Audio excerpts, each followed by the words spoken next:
Recuerden no perderse la final y apoyar a Team Ace porque vamos por ese mundial. Este mundial venimos con todos. No olvides apoyar a Team Ace. Ya ganamos en Latinoamérica, ahora vamos por el mundial. Ya ganamos la corona, ahora vamos por el trono. Vamos, Team Ace. Nosotros no representamos un equipo, nosotros representamos toda Latinoamérica. FIFA World Series là của BTS. Russo hãy cẩn thận. BTS vô địch. Chúng tôi đến đây để vô địch. Nếu các bạn theo dõi BTS sẽ không làm các bạn thất vọng. BTS vô địch. Assalamualaikum Survivors, jangan lupa dukung kita EVOS di FFWS 2021. Semoga kita bisa memberikan yang terbaik buat Indonesia. EVOS, roar! Gue yakin menang, masa lu enggak? EVOS, roar! EVOS, roar! EVOS, roar! Passando para dizer que tô com saudade da minha avó e que a gente vai trazer o Mundial pra casa. Grande abraço aí por todo mundo que tá torcendo pela gente, pra minha família, pros nossos fãs. Tamo junto, segue o fluxo. E é isso aí, meu parceiro. Ó, não se esquece de assistir Free Fire World Series, porque a gente vai brilhar, família. Tamo junto. Passando para avisar que eu tô com saudade dos nossos fãs, da minha família também. E não se esqueça de assistir a gente lá no Mundial de Free Fire. Queria primeiramente deixar um grande abraço aqui pra minha família, meu pai e minha mãe que tá me assistindo lá em casa, meus irmãos também. E também falar pra todos os meus fãs que vamos estar dando o nosso melhor nesse Mundial pra trazer esse caneco pra nós, pra vocês. E também, rapaziada, ó, esse final de semana vai estar rolando as finais da FFWS. Queria dizer que eu tô com saudade da minha família e principalmente da comida. Tá muita pimenta aqui. E é isso, não se esqueça de assistir a final do Mundial. E é isso, segue o fluxo. Pasukan Geek Fam akan menjadi juara dan jangan lupa saksikan kami di Fire World Series nanti. Dan jangan lupa untuk menyokong kami sepenuhnya. Nantikan kami di final Free Fire World Series nanti. May the best team win. Jangan lupa saksikan kami bermain di Fire World Series final. Tim kami akan buat lebih baik untuk menjuarai turnamen ini. InsyaAllah kita orang akan buat yang terbaik dan jangan lupa support kita orang, guys. Pasukan Geek Fam pasti akan juara. Doakan kami, guys. 跳伞之后小心屁股。决战圈见。冠军我们的。国外 MVP 照样拿。Yahoo! ผมโหดครับ ขอบคุณครับ Thailand อาฮินกฟินิฟอร์ดจุกรู ก็มาดิครับน้องๆ อยากโดนแบบ 11 อ่ะ Скажу коротко и ясно. Увидел 2 барта в моих руках, советую бежать. Если вдруг вы оказались на нашей локации, то советую скорее убираться оттуда, иначе вы окажетесь в лобби. Я не знаю, что говорить. Я не вижу конкурентов. Опасайтесь нас. Мы уже у вас за спиной. Нам не важно, кто стоит против нас. Мы пришли сюда только побеждать. Silence переводится как тишина, но несмотря на наше название, победа будет очень громкой. جينا كأس العالم باش نرجعوا بكأس العالم. إلى كل أساطير سيرفر مينا لا تنسوا دعمكم وتشجيعنا في نهائيات كأس العالم. نحتاج دعمكم يا اساطير سيرفر مانا في النهائي بطولة العالم. ما فما حتى شيء آخر VIP سبورت مروحين بكأس العالم. وما تنسوش تدعمونا ان شاء الله يوم النهائي. تأهلنا لكأس العالم وجينا نفوز كأس العالم. Jangan lupa saksikan Grand Final FFWS 2021 Singapura. Buat seluruh rakyat Indonesia, tetap terus dukung Indonesia dengan hashtag FFIndo bersatu. Siapkan mental kalian. Fighting! Gasken. Hardcore Esport. Booyah. Hardcore Esport. Chiến thắng. Hardcore Esport. Quyết tâm. Hardcore Esport. Vô địch. SQ Esport. MVP. Fala, galera. Tô vindo aqui agradecer a torcida de todos vocês nesse play-in. Conseguimos passar aí, mano. E dia 30 vai ter a final do Mundial. E tô convidando todos vocês pra estar assistindo aí e torcer por nós, galera. Tamo junto, é nóis. Hashtag Goloud. Minha tropa, muito obrigado pelo apoio que teve hoje no play-in, mano. Queria convidar vocês também pra continuar apoiando a gente no dia 30, na final do Mundial. E é isso, conto com a presença de vocês lá. E é isso, Goloud. Então fala aí, minha tropa, muito obrigado a todo mundo que assistiu, todo mundo que tá com a gente, mano, vocês são incríveis, não me canso de falar que eu amo cada um de vocês e não para, afinal ainda tá aí, vem com a gente, continua conosco, hashtag Goloud sempre, vamos assistir a LBFF, vamos assistir essa FFWS e bora que bora pra final, minha tropa, tamo junto e é nóis. Fala galera, aproveitando aqui essa oportunidade para agradecer vocês pela torcida de hoje, foi um dia incrível onde a gente passou em segundo no play-in, a gente gostaria de ter passado em primeiro, mas é muito bom para poder aprender esses erros que são detalhes e que para a final a gente quer melhorar muito. Muito obrigado, galera. E falando em final, eu acho que esse é o momento agora de a torcida apoiar cada vez mais. A gente veio justamente para conseguir o título, a gente conseguiu dar o primeiro passo, que realmente era passar da fase de play-in, mas a final realmente é o nosso maior objetivo. E peço que vocês venham junto com a gente nessa. Goloud!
Life is too short for dreams to only live in your head.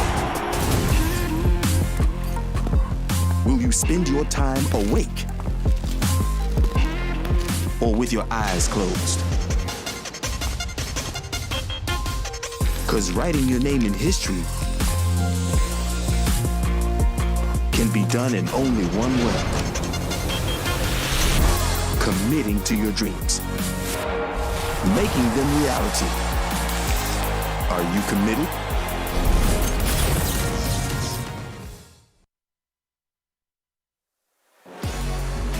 Alright, welcome to the Free Fire World Series 2021 Singapore here in Marina Bay Sands. The time is nigh for all these 12 players to come together and to fight it all out for their $2 million. And of course, my name is Abstract. With me here is Holler. We'll be bringing you guys through the entirety of today.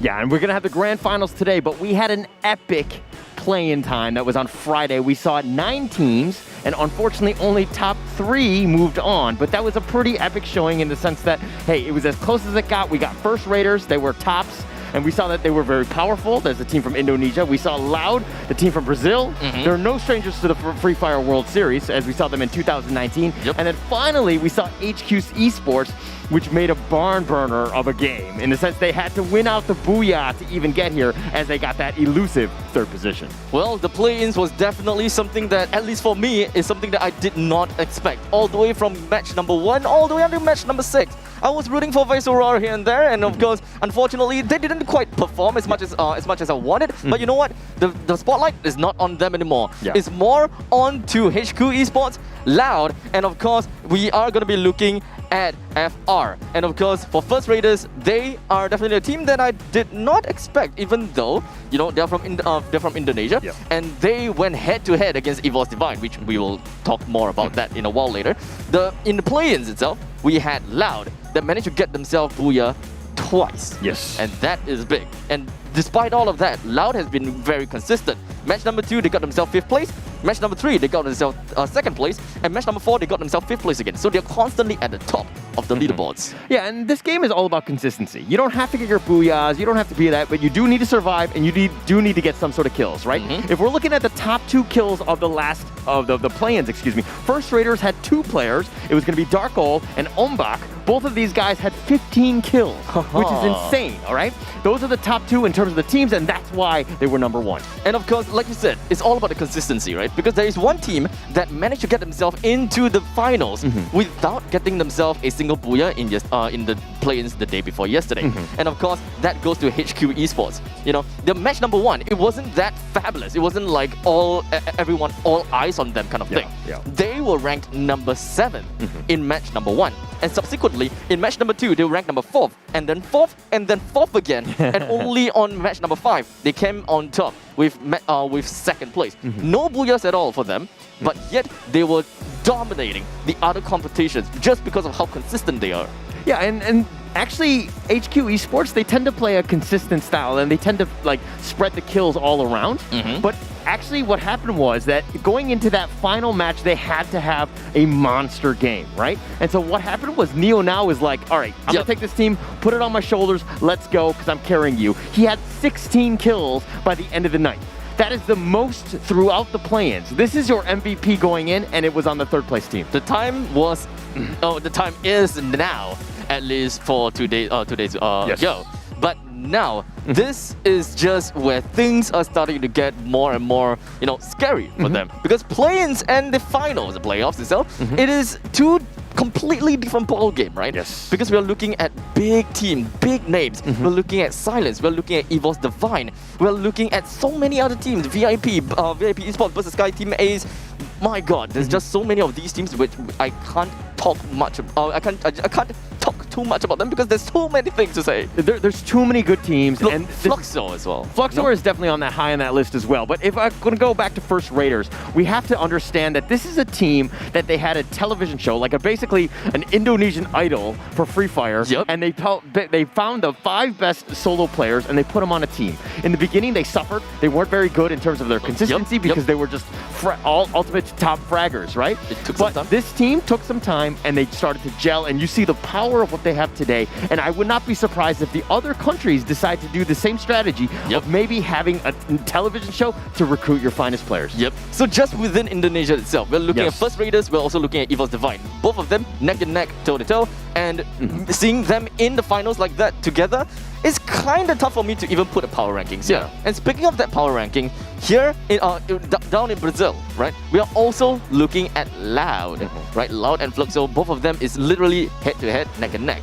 And the only reason why they got themselves into the play-ins instead of the finals is only because of that one booyah. Yeah, and that's pretty much all you need. But before we do that, we've talked about the play-ins. Let us go into the grand finals and give you an introduction of all the teams that are playing today.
Yeah.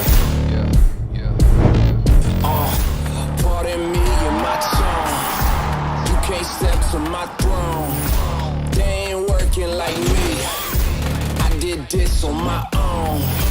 You asking where we been, huh? I don't know where to begin, huh? All this dirt on my skin. I just came here to win. It's not a game, why you playing with me? You could double back, lose track, try and hang with me. It must be in my veins, something you can't tame, cause I break the chains. Can't control me. I got the power, I got the keys, cause I break the chains.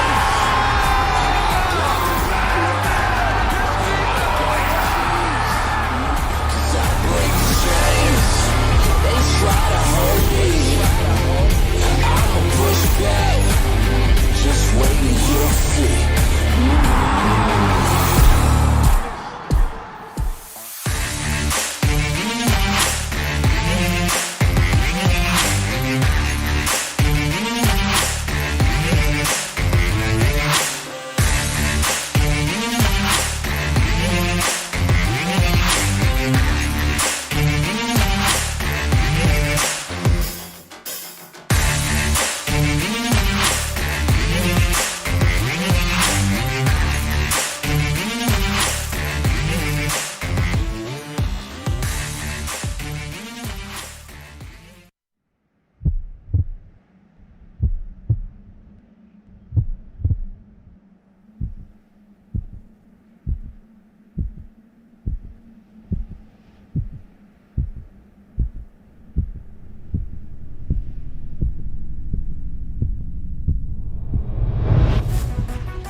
shine, I'm going in. All in. I got my crew right behind, and we would die for the win. One time we gon' level up. Two times we ain't gonna stop. Three times like a loaded, then we ready to hunt. It's all said and done, you better run. In the battle, I'm sharp, I'm a rebel, I hunt, I'ma shoot the stars. Yeah. We're fighting for that one cause, one team, one dream, shoot the stars. In the battle, I'm sharp, I'm a rebel, I hunt, I'ma shoot the stars. Yeah. Are you ready for the battle? You know we won't stop.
Welcome, survivors, to the Free Fire World Series 2021 Singapore.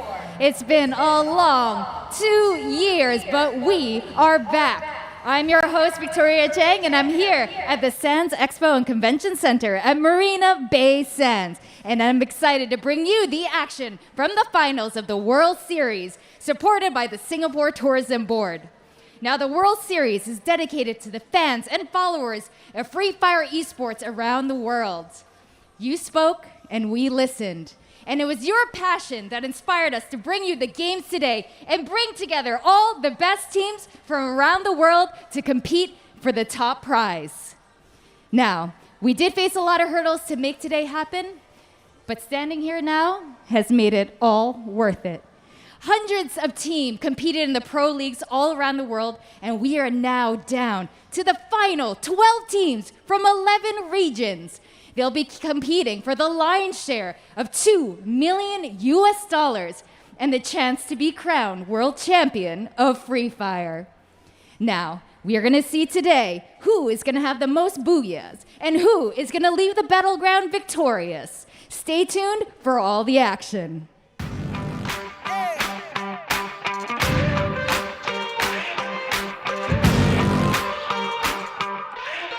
Time to level up and pay attention. Only the best can win, and I got a vision. I'm gonna be everything you said.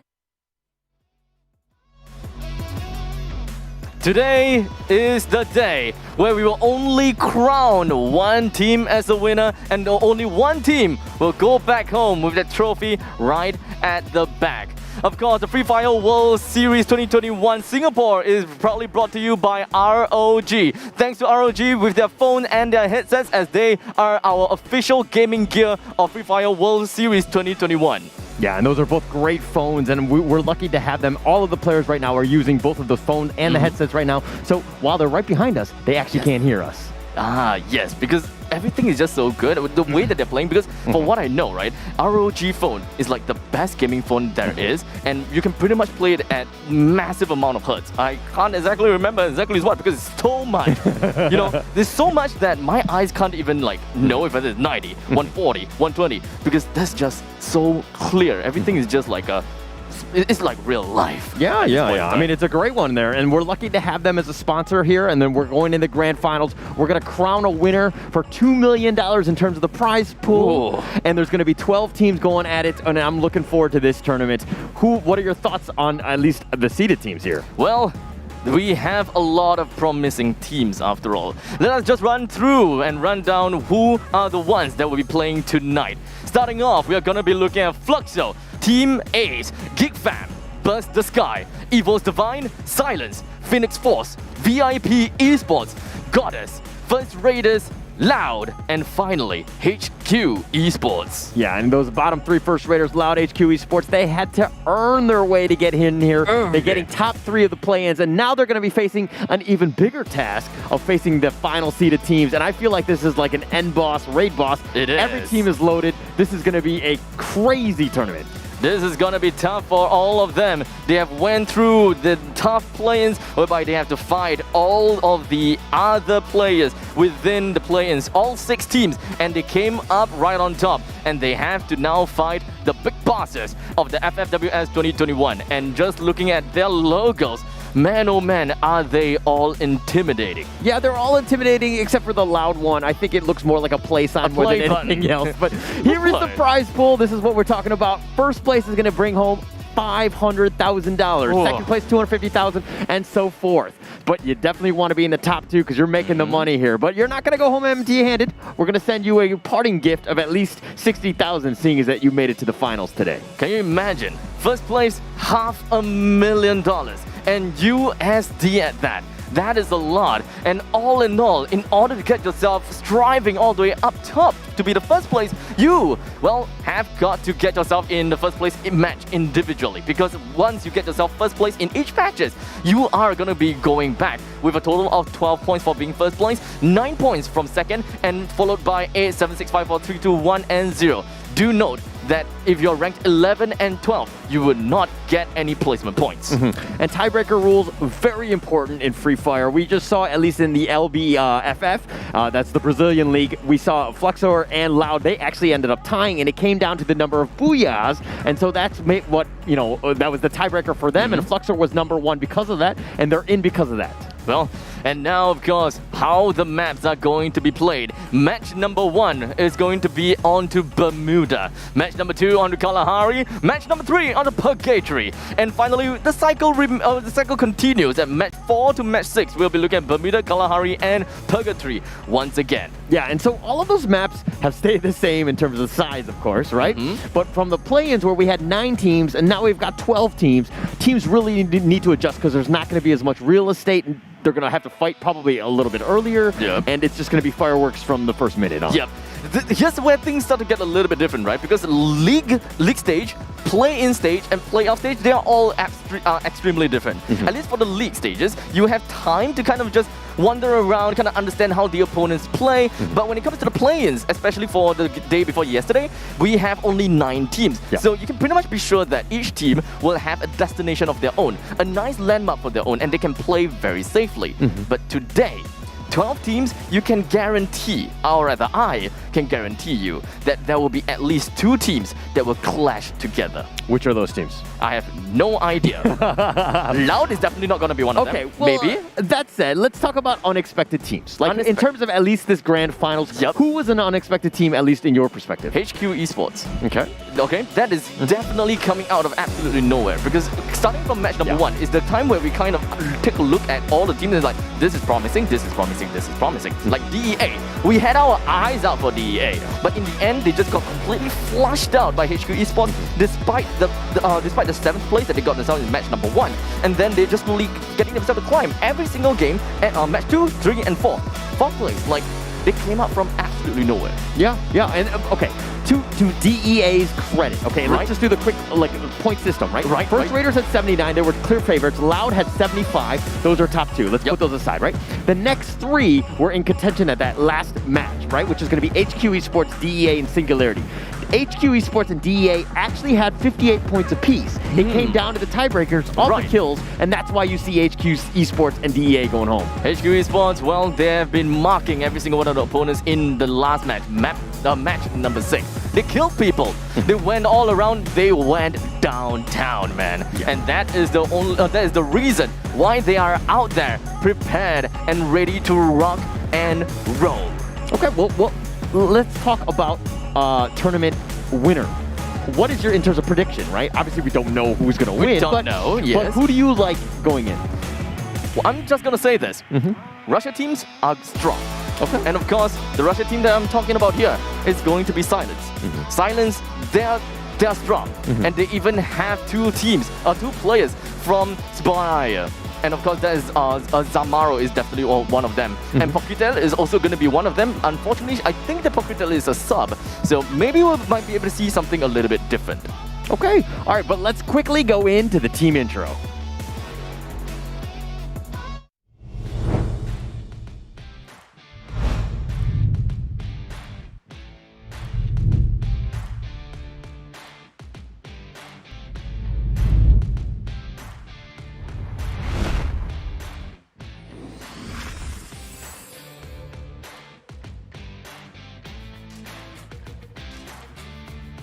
我是来自台湾的队伍 LGDS 女神联盟，我们是一群热爱 Free Fire 的玩家。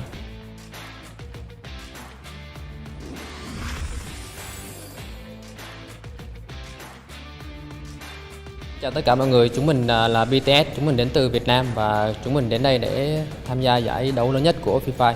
Tìm hiểu rất là kỹ và mình đã hiểu được cái lối bắn của họ và mùa giải này mình hy vọng sẽ khắc phục được lối bắn đó.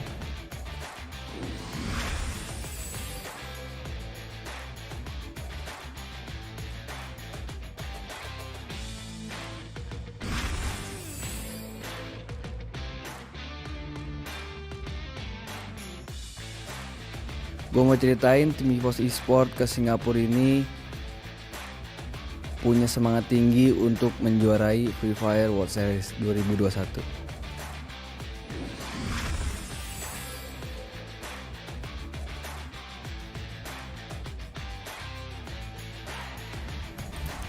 Selamat, ผมแลมโบ้เป็นกัปตันทีมฟินิกซ์ฟอร์ดครับผม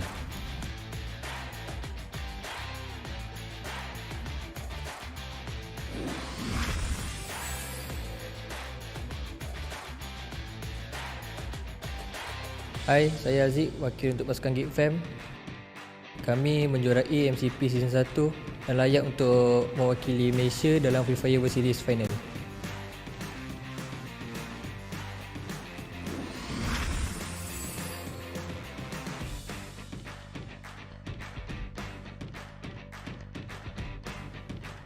Hola, soy Narucho, representante de Team Ace, campeón de Latinoamérica y próximo campeón mundial.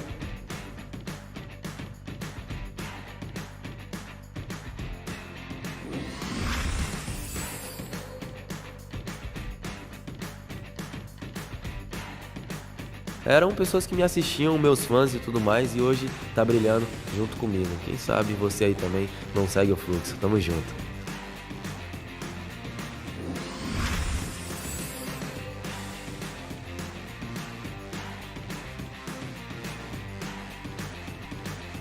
مثل ما تعرفون نحن ممثلين السيرفر العربي.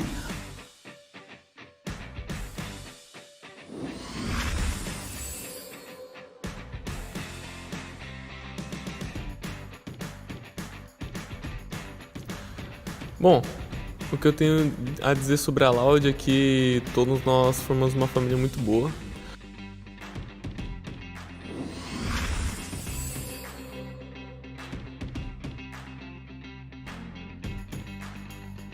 Mình là HQ Phan Kỳ Em, đội trưởng của team HQ Esports và là đại diện của Việt Nam tại giải đấu FFWS 2021.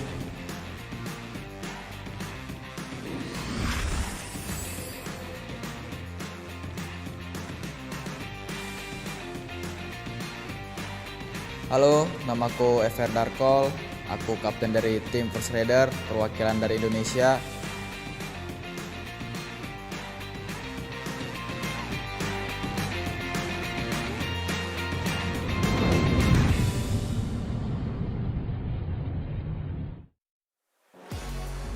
We have heard from the teams, we have heard of the players. You guys have also heard of my favorite team, or rather the team that I predicted to go up on top, but we have yet to hear from you. Well, I'm kind of, until the Brazilians team loses a World Series, I mean, they were Corinthians 2019, they won that World Series, right? And then, while there's only technically, like Nobru, who was part of that team, you're going to have to know his name because he's on the new team now with Flexo, which is #1 team in Brasilia, right? And so, Nobru is a guy who's made, what, $67,000 in terms of prize money, right? In Free Fire, right? Yep. That's more than 7 different teams' total earnings, okay? Not combined, of course, but each of the individual teams, right? So he's made it quite a bunch of bank, right? So he's just a massive player, somebody you need to respect. But before I do that and go talk more about that, because we will be hearing his name more, let's go into game 1.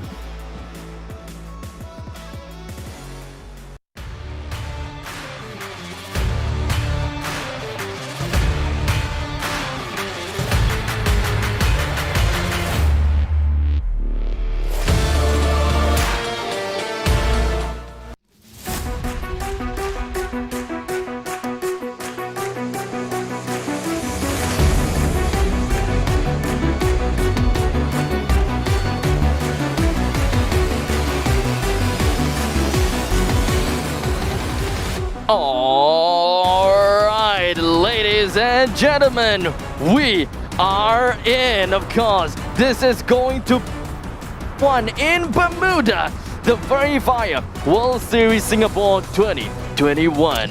Looking at the playing path and looking at everything else, it does seem like we do have a lot of players. It's just going to be jumping right in the center of Bermuda, and this is going to be pretty darn scary as First Raiders jumped right on top of Geek Fam right in the Bimasari strip. Yeah, it's a good start for them. I mean, we're going to see Loud in their traditional spot in the northwest spot. It seems like every single time they're going to do this. But as I say that, it looked like Geek Fam and First Raiders, they're going at it already. And of course, it does seem like the Samurai Sword has made its way into the guts of Geek Fam's Zack. With one of their members down, this is going to be left with Hazik, Appease, and Shoyu to make their way right out of the Bimasati strip.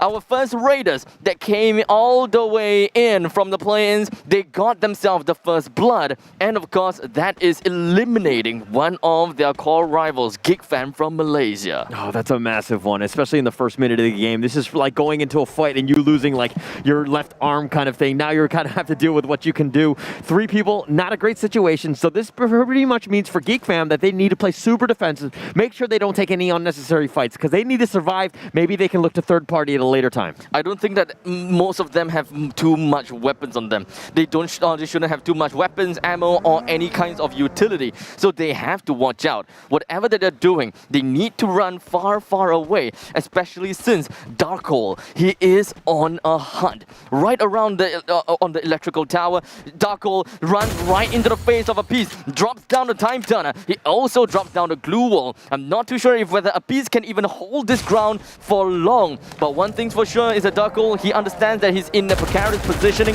and he would want to get himself into the car and run away. In the meantime, Hazik finds himself in the middle of the action. He tries to get a shot down on the opponent, but unfortunately, he's just going to be receiving quite a bit amount of damage. But unfortunately for Souza as well as Darkhole, both of them being knocked down. It is going to be a face-to-face battle. Umbak as well as Joker. How is things supposed to be working out for now? Appease all alone as Hazik and Shoyu is also knocked down. 1v2 though, and Geek Fam has been eliminated right off the bat before the first circle has even emerged. This is the biggest difference between the play-ins and the grand finals. Play-ins, you only had 9 teams. It was very spread out. You definitely had some room to maneuver around. Southern side of the island here in Sentosa, VIP Esports is slowly making their way past the bridge and into Sentosa. They are going to get shot.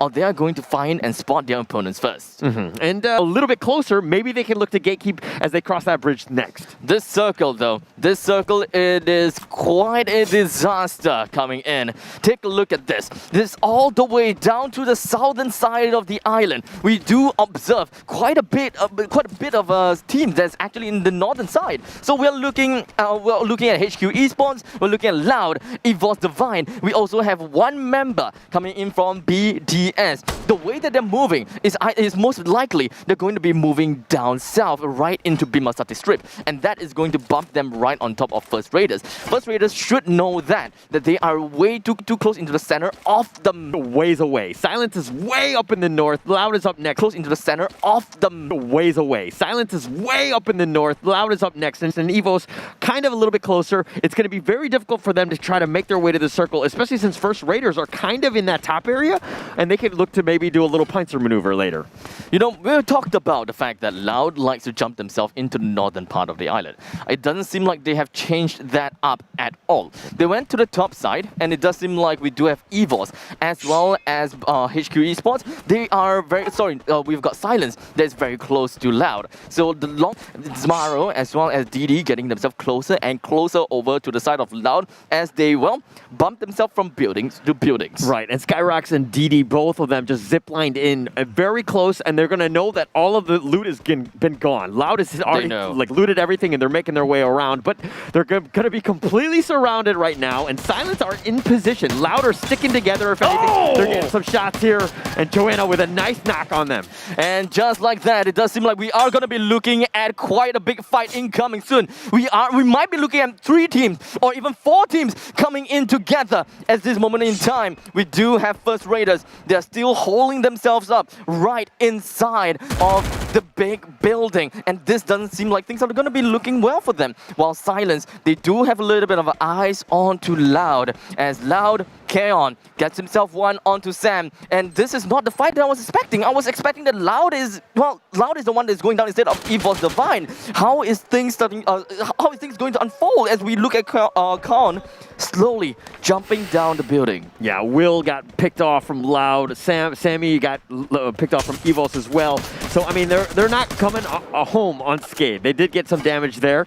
But, I mean, this is a pretty big skirmish in the south right now. And, Phoenix are there, Phoenix Fire, HQ Esports, First Raiders, all within the vicinity. Not to mention LGDS and PTS right now are looking to zipline right onto Phoenix Fire. And just like that, even though we do have the Time Turner being popped right up, we've got another Time Turner coming from corners as he jumps himself, launches himself away. Skyrix gets himself the elimination right down on Noda. This is looking to be bad as Kronos is going to be the last man remaining. We saw him catapulting himself right into the air, so at least he will be okay. Nestled down in the southern part of Catalystowa. No one will find him. The only thing that he gotta do now is to play safe. Play things slow.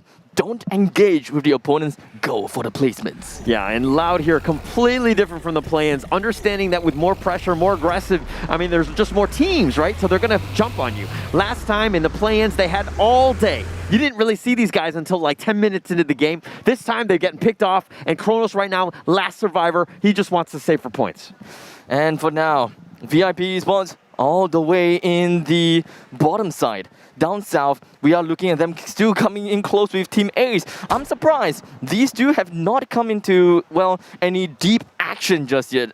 I think that either one of them decided to play things slow. They definitely saw the opponents, but they do not want to get themselves into any action. They just want to hold their ground, see how things are going to be like, and then slowly make their way into the center of the circle, because they don't really need to force this fight unless they are 100% certain or they are 100% confirmed that they have a better position. And at this point of time, VIP Esports, they definitely have got a better position as compared to Team Ace as they take the fight from the high ground. Grenades being tossed over and over, lobbed it all in. Ninja received a bulk of damage as his HP is down to a critical amount of health. Tariq takes one for the team. He also got himself a single kill. While it is just a simple knockdown, it is not an elimination for now. Massive amount of glue walls being propped right onto this side of the ridge as we've got Ninja being in front of the enemy's line. He's literally in everyone's crosshairs as Tariq, he's still holding himself right behind this tree. He finds himself another one on Naruto. He gets one for himself, and that is going to be 2v2, or rather, with God Shadow all alone right now, 1v1. He's got to do something about this ASAP, but it doesn't seem like things are looking good at all. He runs himself right in between, was hoping that he'll be able to do something against Team Ace, to do something against the last member remaining, but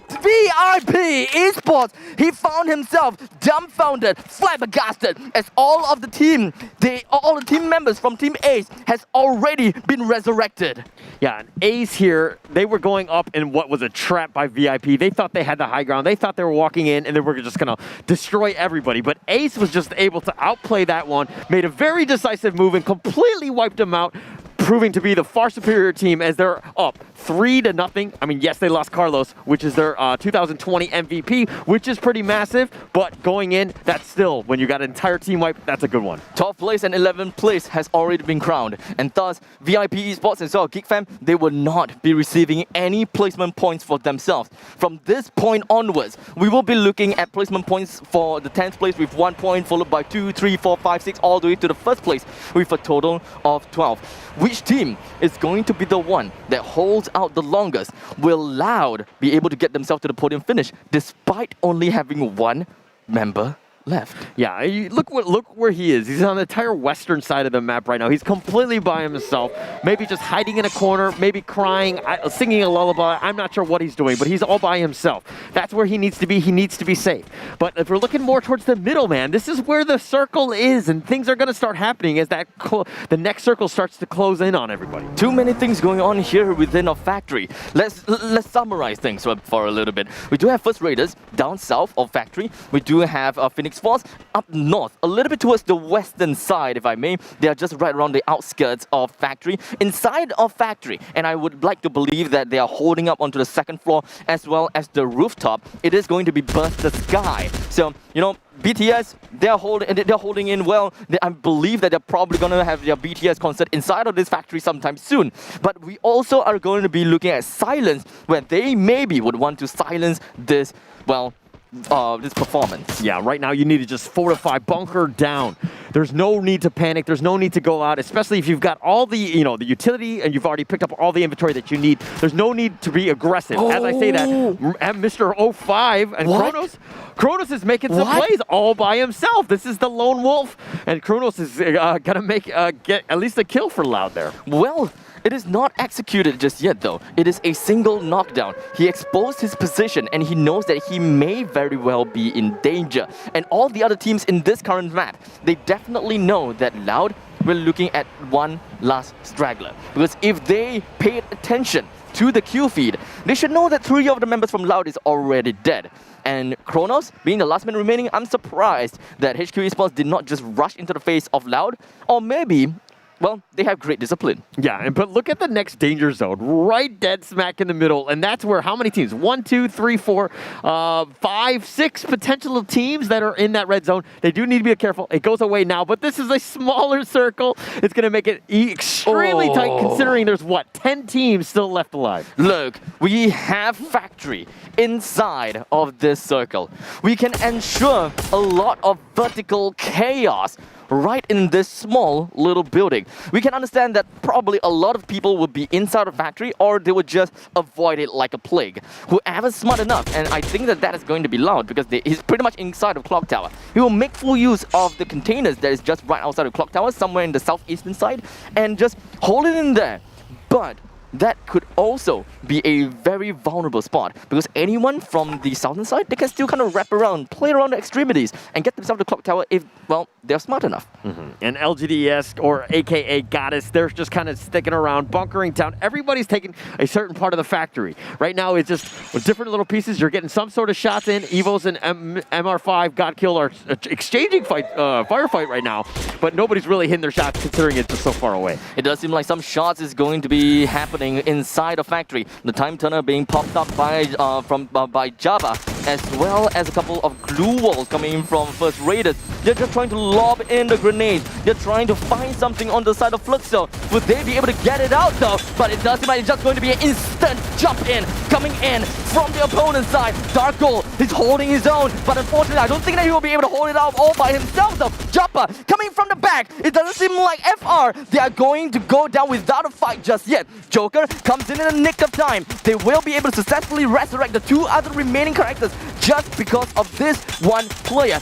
Fluxo, Joppa, he's dead. Got killed. The last member remaining here within Factory. This is definitely not the answer that you're looking for, especially since Holler, he's cheering for Fluxo. Yeah, and that was just a really bad engagement. They were sticking together. They thought they could go together, and they were just outclassed on that one. Sometimes you get unlucky. You're not able to hit your shots, and that's what's going to happen here. But God Kill, he's getting a knock on Tika right there. That was a pretty nice shot, but he's kind of by himself. He does need to be careful because he doesn't want to expose himself. More of the circle is going to be, shown. Is going to be at the northwestern side of the Factory. Everyone is just going to be scurrying themselves in. But understandably, from how Free Fire works and how most of the players work, they will always wait for the last remaining member, or rather last remaining time, to jump right in. In the meantime, Fluxo, they are out.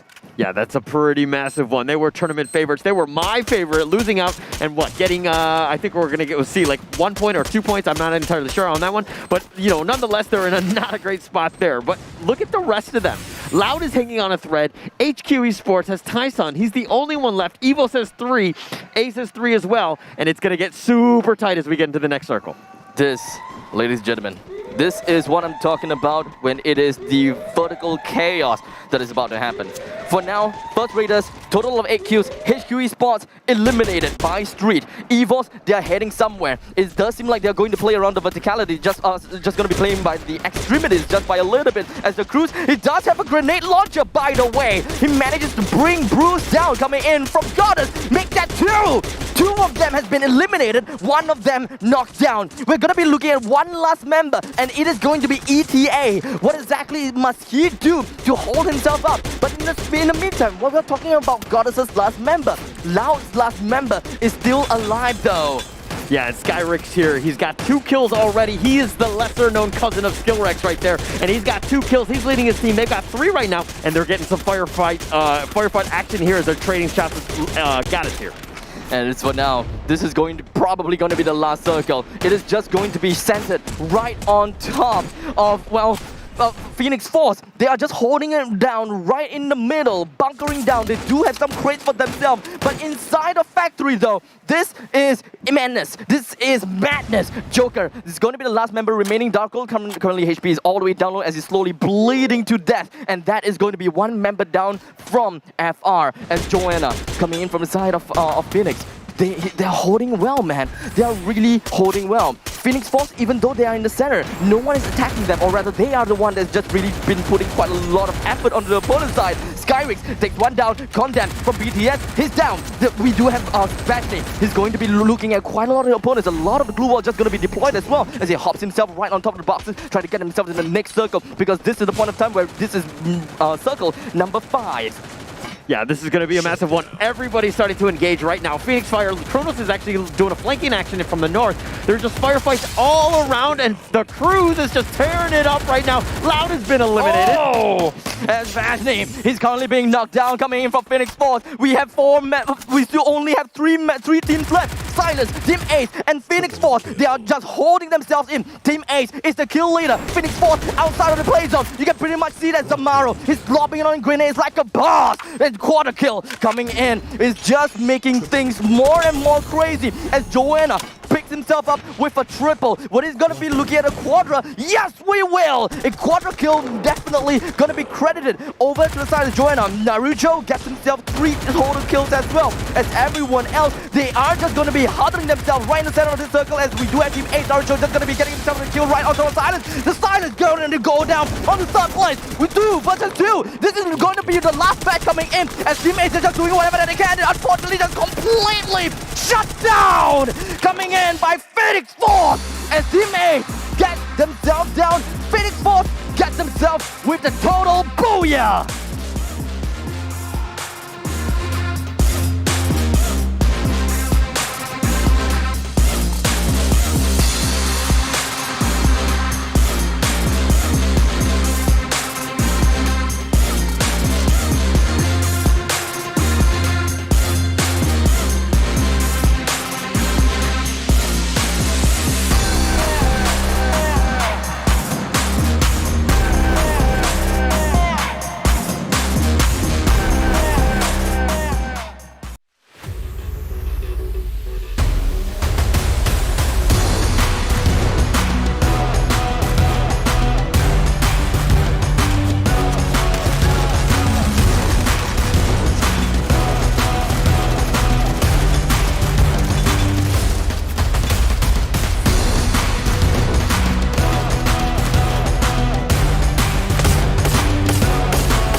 Now that is what I call a booyah.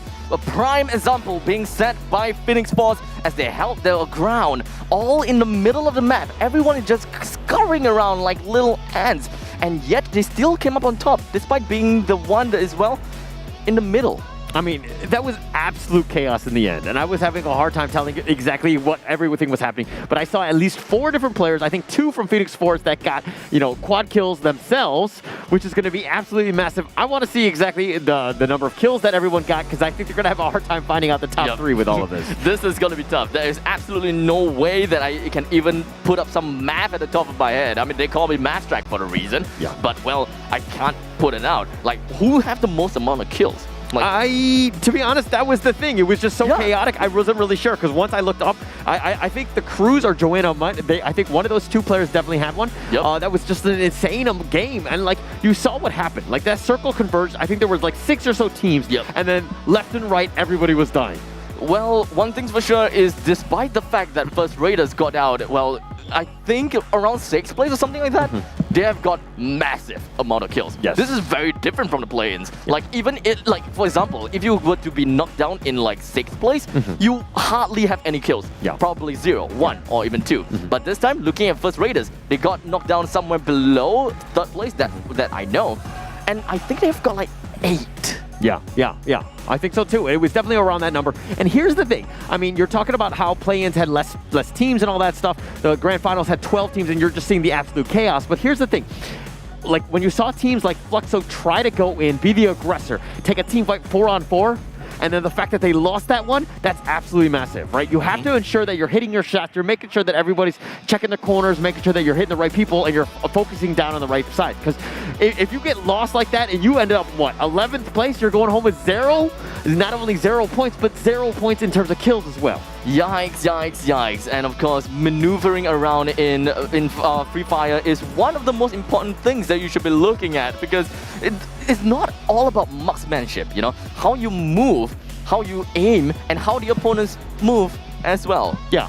No, everything needs to work in tandem, right? Yes. I mean, okay, I like the fact that when Fluxo had the blue, the Chrono Shield, and they decided right when it dropped it, they went in together. But hey, let's look at the match standings here. We're going to see Phoenix Force with that monster game, 11 kills, but the 23 plus the Booyah, obviously, with all that. Team Ace up 2nd with 21 points, First Raiders at 3rd, and tied with Silence. Pretty good showing for both of those teams. And of course, well, First Raiders, despite only getting themselves a rank point of 4, they have gotten themselves with a total of 12 points because they have 8 kills apparently, not 6. And of course, Silence, they were the ones that ended off with 3rd place. But unfortunately, they don't have enough kill points as compared to First Raiders.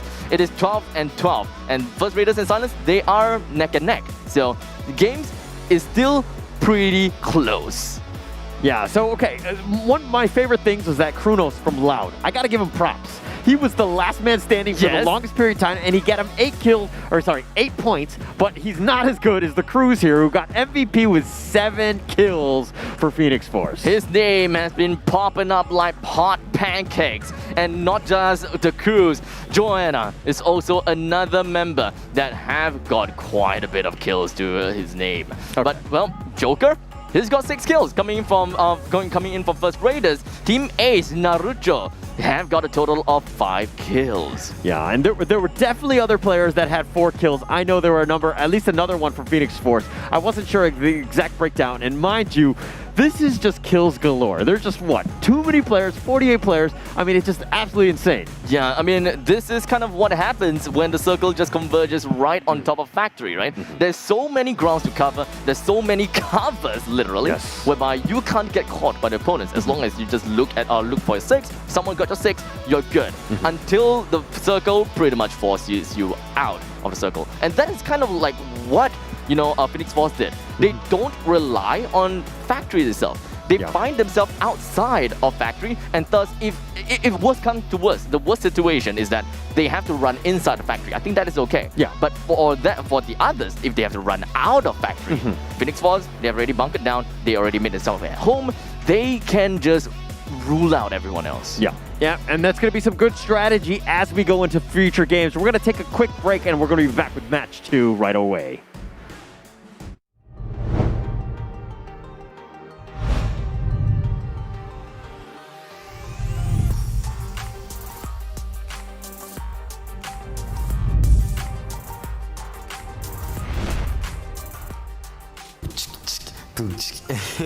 É o fluxo, velho, meu parceiro. Eram pessoas que me assistiam, meus fãs e tudo mais, e hoje tá brilhando junto comigo. Quem sabe você aí também não segue o fluxo. Tamo junto.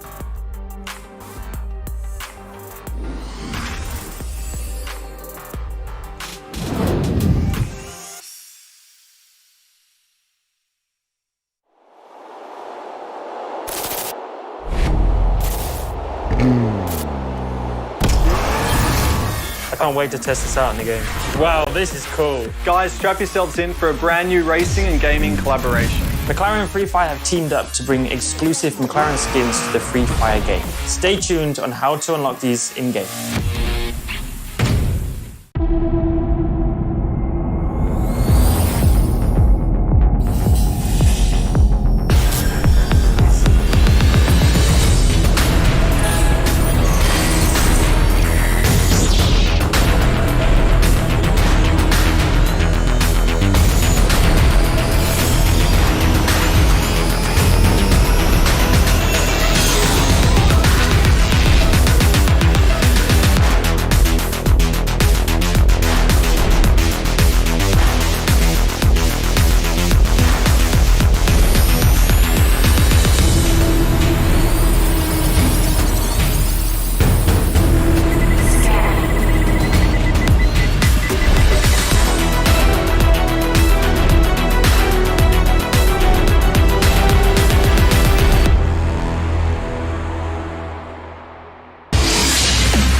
Hello and welcome back to the Free Fire World Series Singapore 2021. My name is Holler and this is Abstract. And we saw a monster game by Phoenix Force by pulling out 25 points in that one. Second place was Ace. First Raiders was third. Is it over already? Of course not. For all our friends out there, we still have a total of 5 games to go. So what's happening is that we have only completed in Bermuda. We then will be looking at Kalahari and then back at Purgatory, and it's just gonna go on a cycle. But of course, before we even jump into all the other games, a big shout out and big thank you over to ROG, as the ROG phone and the ROG headset is the official gaming gear of the Free Fire World Series Singapore 2021, whereby all of the players behind, they are all using them. Yeah, and they're all using it. Unfortunately, they didn't let us use any. I don't know why. I'm a little personally insulted by that. But I'm attacked by that. But we're going to go into Kalahari up next. Now, we saw the first one. We saw some strategies that didn't work. But like, what, in your opinion, was like the biggest standout, at least in match 1? Well, Fluxo not being able to flex, so... Yeah, all right. I'll be doing the dad jokes, but go on. Okay. But one of the most important thing is that Loud, they have made their way over to the northern side, and it doesn't seem like they are always alone in the northern side. As I believe that Silence as well as Evil's Divine, they kind of did the same thing by heading over to slightly in the northern area. But I don't know if this is going to be a pattern by Evil's as well as Silence. This is something that we can probably only see in Kalahari, or rather I would like to call them Calamari, and as well as in Purgatory, or I would like to call Purgatory. Okay, all right. I think somebody's hungry because that's all you're talking about. Fit me! And now you're actually making me hungry. But nonetheless, we've got the thumbs up so far, and it looks like they're fired up and good to go here. But it looks like we want to continue on. Like, I think the teams that did not place well, they really need to step it up. They need to change it up. Maybe that was a warm-up game, I'm not sure. But they really didn't seem to hit their shots. They got completely wiped out. If you look at it from the play-ins to today, you're seeing just how decisive and how quickly they destroy teams. Well, this is a completely different ball game, right? Once the teams, they want to execute for something, they go all out. They don't just go, half-ass it and just kind of go in and out. No, I don't know want to do this kind of thing. Maybe we saw something like that from K-Fam, but because they jump in the most unexpected area and they happen to find one other team. Yeah, that's understandable. Yeah, he got caught off. He was by himself. He did. I don't remember the player's name. Excuse me. Sorry. He died Zach, so right? early. Yeah, Zach. He was the first one. First blood and all that. And so yeah, put their team in a very bad, precarious situation, and you kind of saw what happened, and you can't really continue to fight with those things. But if we're looking at some of the stats that we saw, I mean, Ace had a monster game. They had 12 kills, even more so than the #1 team, the Booyah team with Phoenix Force. I mean, 12 to 11, it's minor, but Ace really stepping up here. This is not a big difference at all, if you ask me. But of course, Phoenix Force with a total of 11 kills in that game, that is pretty insane. Ace as well, a total of 12, but they're just losing out, at least for Ace. They're just kind of losing out a little bit because of the placement points. Yep. So these two can definitely be great grand rivals. So maybe game number 2 in Kalahari, we might be looking at something completely similar, or maybe something completely different. Yeah, okay. Well, one thing about Team Ace is you cannot sleep on this team. Yes, they got second place, but this is one of those teams that had one of the worst regular season starts ever, right? Everything was very inconsistent. They were not doing very well until they got a coach. His name is Prof Tato. I hope I'm saying that correctly. But once he came in, he really just added a little stability. He helped the team really coach them up and everything. And they ended up 4th place in the regular season, which put them in prime position to do well in the grand finals. As they were going into the grand finals, they overcame a 2-point gap against God's Plan Esports with a Booyah with only 3 players. And that is basically how they got themselves into the journey of the finals instead of God's Plan, because God's Plan, they got themselves into the play-ins, but unfortunately, it didn't work towards their plans, unfortunately. Yeah, I see what you did there. But here's the thing, okay?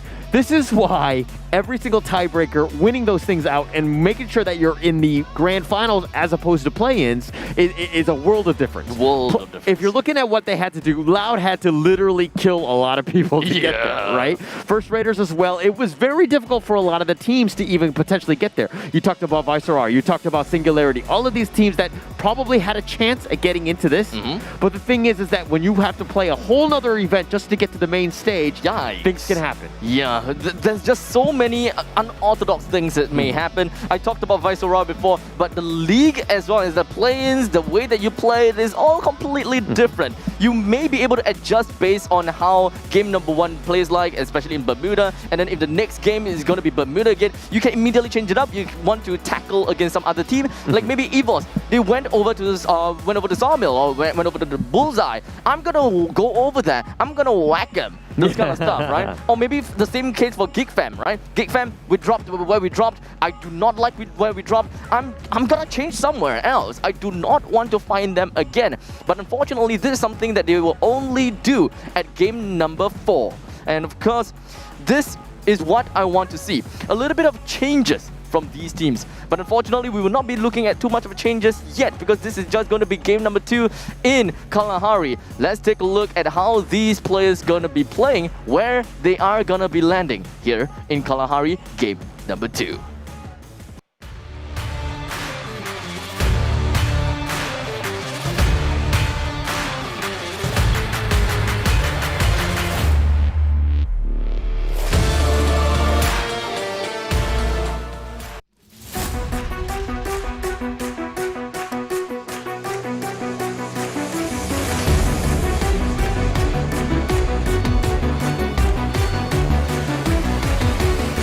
Rest of the map here. This is going to be quite a game as we do have the flight path that is going to be starting all the way from the eastern side all the way to the western side. And of course, we've got a good amount of teams that are just pretty much flying everywhere. No crazy things going on at all, as every single one of these teams, they are in their fine establishment, or maybe not, as we do have EVOS that jumped right together with Loud. Northern side, baby, what did I say? We do have Loud that did manage to get themselves the first blood right on top of their heads of EVOS as MRO5 taking himself 1 onto K1, and this is going to be a 1-for-1 trade between these two teams. Street, he finds himself at the top of this, well, half of a pyramid, and the rest of the members from Loud, they doesn't seem like they would want to, entertain EVOS anymore. Yeah, and this is the thing about Kalahari. The map is definitely very small. Everything is very, very tight. So trying to find your equipment, you're like, look at them. Loud are all sticking together. Yes, they've got some guns, but they did get that one pick off from EVOS, which is a pretty big one we talked about, right? So they're going to try to continue on here, and they've kind of split off from the rest of them. EVOS probably going to have to look to survive. Loud right now are going to continue to pillage the area.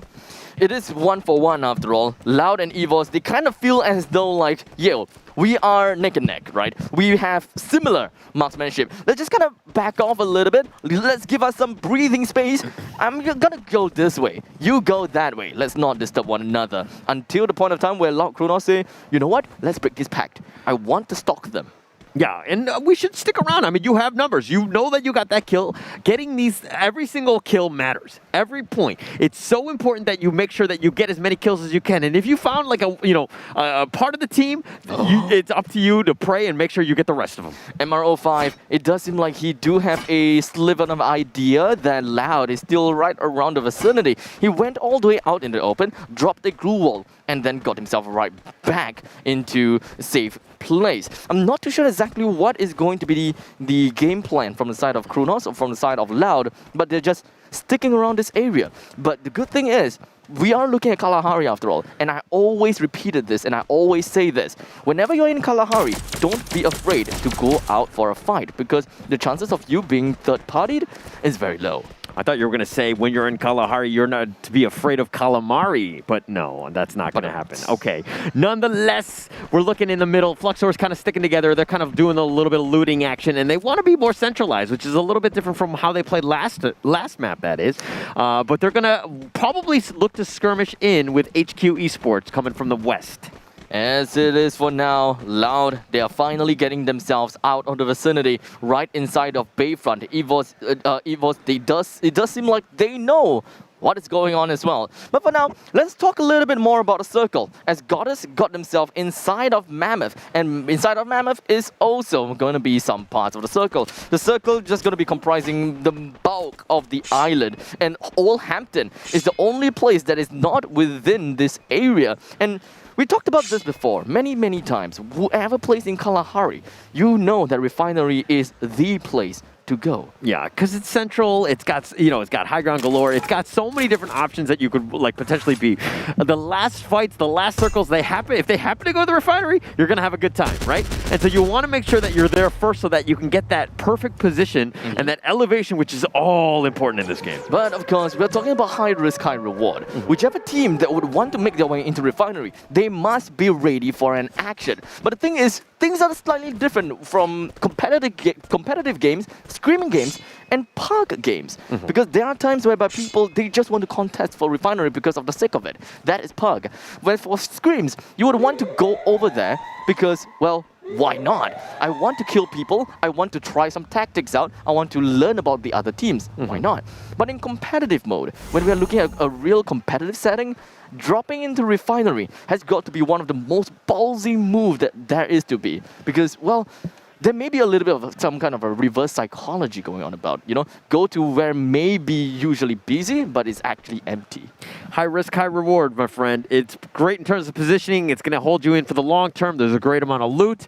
It got elevation. It's got a lot of positives that you can do. Mind you, of course, yes, you might get decimated in the first minute, but you know what I mean? Like Fluxor, they seem to have this on lockdown, and they're actually making their way out of that, and it looks like they're going to move and run into Ace here. Oh man, Fluxor versus Ace. Fluxor didn't quite do very well in game number 1, and Ace, they did pretty darn well. And of course, their marksmanship is very important. They did manage to get themselves a total of 12 kills in that previous game, so we should not discount for the marksmanship that Ace had. But one thing for sure, as Japa takes the first shot, as his shot is just going to be echoing throughout the entire horizon. Nobru takes one off of the head of Carlos, another one assassinated. More and more of these fleet people is definitely going to eat some lead as Fluxo slowly gets himself all of the members killed within of the side of Team Ace.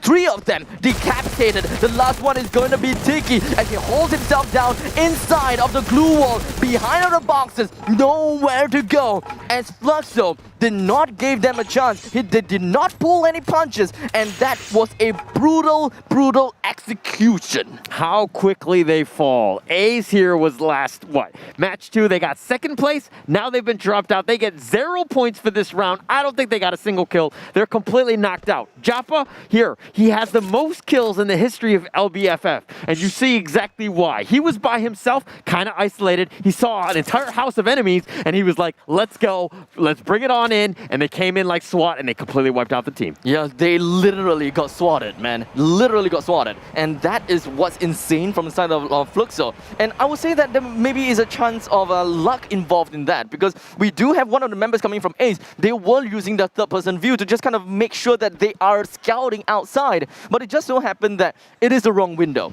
And Japa, he took that chance. He shot whoever's inside, immediately executed him, and then the rest of his team came in right in the nick of time as well. Nobru, he immediately jumped into action, and they worked on it in sync. Yeah, and they came from all 4 windows or whatever. They saw the contract. Literally, they went in. I mean, they were just missing the flashbangs and the SWAT calls pretty much. But that was as professional as it got. But you see just how quickly the tables can turn. You do need to be careful, and this is why this game is so crazy in the fact that, like, hey, you had a great first match, things can happen, now you're on the bottom. Yeah, this is gonna be sad over to the side of Team Ace. But of course, Fluxo, they are pretty darn happy. Right after getting themselves out of Refinery, they got themselves a easy 4 kills. And I dare say it's easy because that was a convincing win. None of the members from the side of Fluxo even took, well, I mean, some of them took some damage, but none of them were knocked down. And that is the true epitome of, well, convincing win. Yeah, and Japa was coming in. He was getting, actually, he knocked one guy, and then he was backing away, trying to reload, and the other guy actually went out the window to go after him. And Japa was like, oh, you want to come after me? No, I got you. And he takes him out as well. Wow, my, oh my. The rabbit really shouldn't have chased this hunter. And at this point of time, well, Team Ace, Yikes. And of course, the inconsistency from Team Ace was definitely probably going to bring them to the middle part of the scoreboard. And I've got my hopes up. I'm looking at Fluxo now. There's so many other teams that is still in contention for this game, because the circle is going to be popped in the eastern side of Kalahari, with Phoenix Force right in the center of that circle. And this is just flashbacks. This is like the same thing as the previous game. Phoenix Force, center of the circle, they don't cower behind big buildings. They just want to bunker down somewhere, hold their 6, and just gatekeep. Yeah, and Phoenix Force, they're in the middle, but they know exactly where their opponents are. Their awareness is like on another level. They were getting some shots off on Fluxo. They know that they're in the vicinity. You know, I mean, VIP are also close, and as well as First Raiders. But hey, if we're looking at Evo's top, they're going up against Silence as well, and there's a little bit of a skirmish on that top run.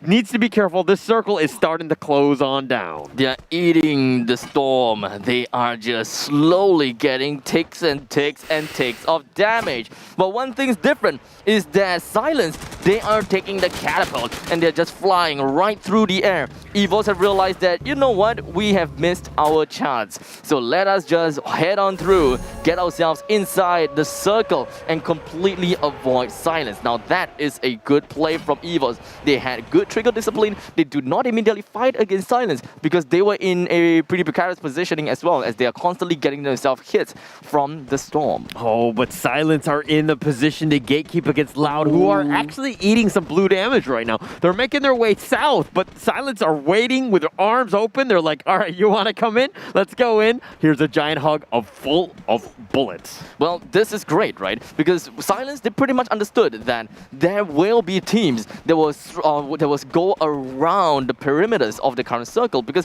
the circle at the eastern side is so close to, well, the end circle. I'm not saying end circle, but the previous circle and the current circle is too close. So you don't really even need to move that much. But with this current circle now, it is comprising of absolutely nothing. Barren wasteland. Something that Phoenix Force loves. And it just so happened that they themselves are inside along with VIP Esports. All right, but HQ Esports are going to just zip line in. They're going to meet Goddess and they're just going to go right ham and they're going to get some pot shots. They thought they were safe on that flank, but with that zip line coming in, they're just coming in hot. On that front, Roro coming in from Goddess. He's just going to be holding himself up in Zin of the Time Turner. He should be A-okay for now, but not until the point of time where HQ Esports, they make their move right now, as Now pops out the glue wall. They're just going to be holding down this small little part of the tent, but unfortunately, they really have to watch out for the other entrance of the tank. But for now, ETA has gone down. Bruce is going to go down as well, as HQ is coming in, Storm and guns blazing. Roro is going to be exposing his position as he tossed a grenade over to the side of HQ Esports, only to find himself in a precarious position. Tyson goes down, Skyrix, one on Noda on the other side of the map.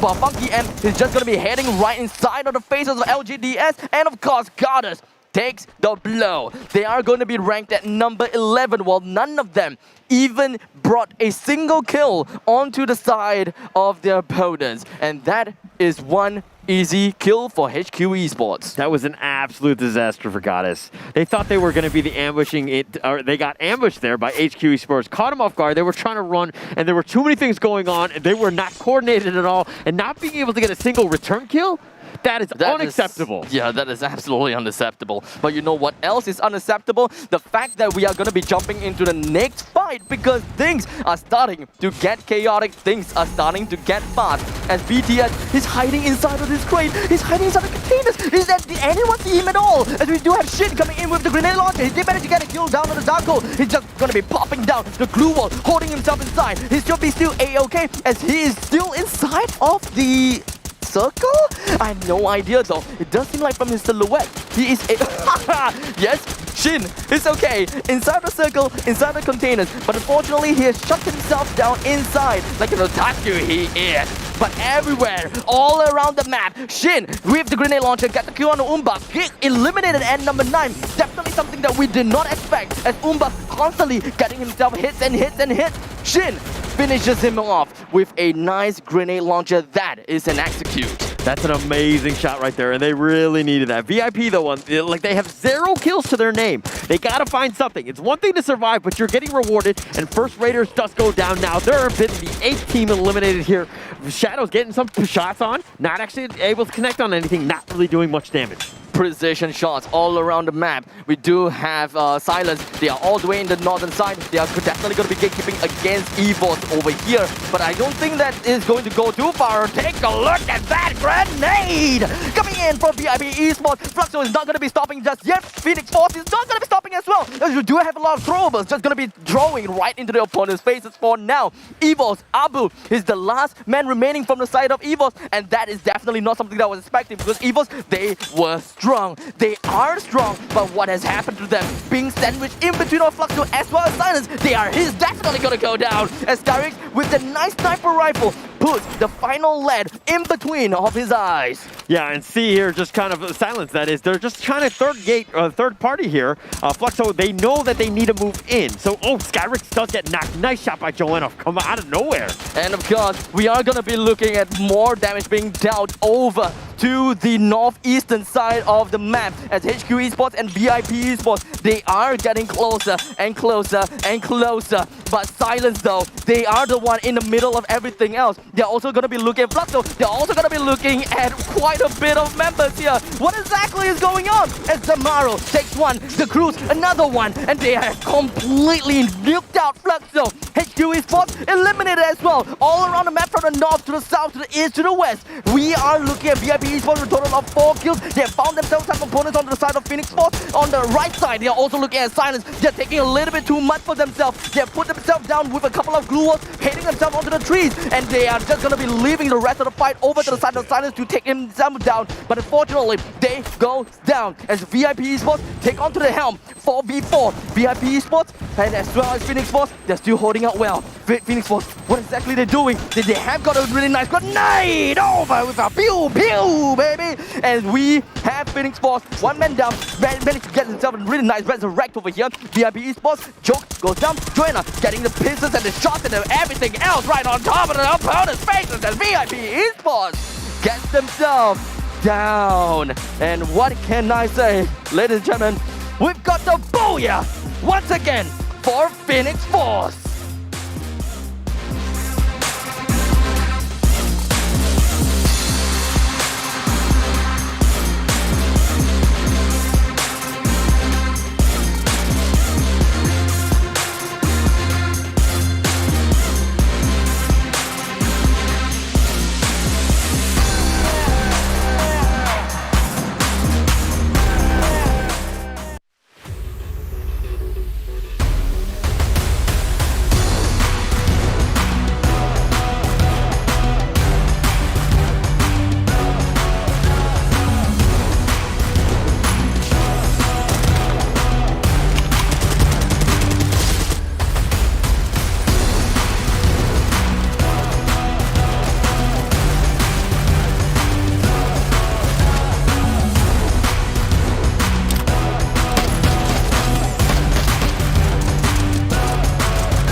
EVOS Esports actually had 2 teams in this race, right? They had EVOS Esports Indonesia, and they're going to be called EVOS Divine, and then you have Phoenix Force, who actually lost the EVOS moniker, right? Yes. After these 2 booyahs by Phoenix Force, I think there might be some changing in at least the names.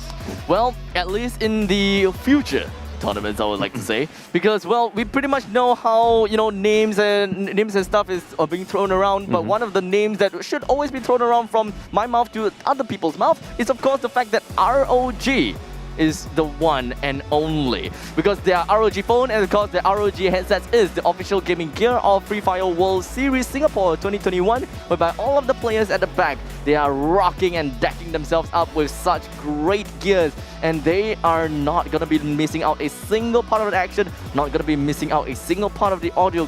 There's just so much action that's going on. A lot of things happened. You know, Ace was in second place. They got knocked out. They got 0 points. That's going to be pretty massive going in. And then but again, we're talking about consistency. If you're consistently getting booyahs, you're doing something well. Well, let's talk about this a little bit more, right? Because we are 2 games in, and back to back, we are looking at Phoenix Force getting themselves with booyahs. And don't forget, I'm pretty confident that the amount of kills that they have gotten is no meager amount as well. A back-to-back booyah from Phoenix Force is definitely a force to be reckoned with. They could not have asked for a better start. How do you get, I mean, 2 booyahs in a row. This is, again, giving me flashbacks of Liga Brasilia, where Corinthians got the first 2 booyahs of that grand finals as well, and they didn't even make it into top 3. Right? Yikes. So those are the kinds of things that happen, right? So moving forward, like, yes, Phoenix Force, they're in a great position. They're definitely in the driver's seat. But let's look at the game stats right here, and we're going to look in and see the top 12 teams that were here in the grand finals. But my gosh, Phoenix Force completely taken away with this. Well, we do have Phoenix Force that have got a total of 23 points for themselves. And as for Silence, we've got a total of 18 points as VIP Esports takes the 3rd place with a total of 13. And in terms of ranking points, you know, VIP Esports, they are the one that held it all the way to 2nd place. But the thing is, Silence, they have got way more kills than VIP Esports. Despite Silence being knocked down in 3rd place, they still got a head right above of VIP Esports. I mean, look at the top 2 teams. Phoenix Force getting 11 kills, that is. Silence is 10, but that's more than double any of the other teams. Like, they are completely on fire, and the fact that you're able to get the kills, be as decisive as they were, just completely owning that. I mean, look, the bottom 6 right now struggling to get any sort of points right now. Well, their name. Well, this is one thing that I got correct, I suppose. Silence, they are Brazil right now, and they are on the bottom looking up, having a rough time, 9th to 10th place. I mean, yes, they're at least together. I mean, so at the end of the day, they're in competition, and so maybe they'll be able to for game number 2 with a total of 5. He still did very well.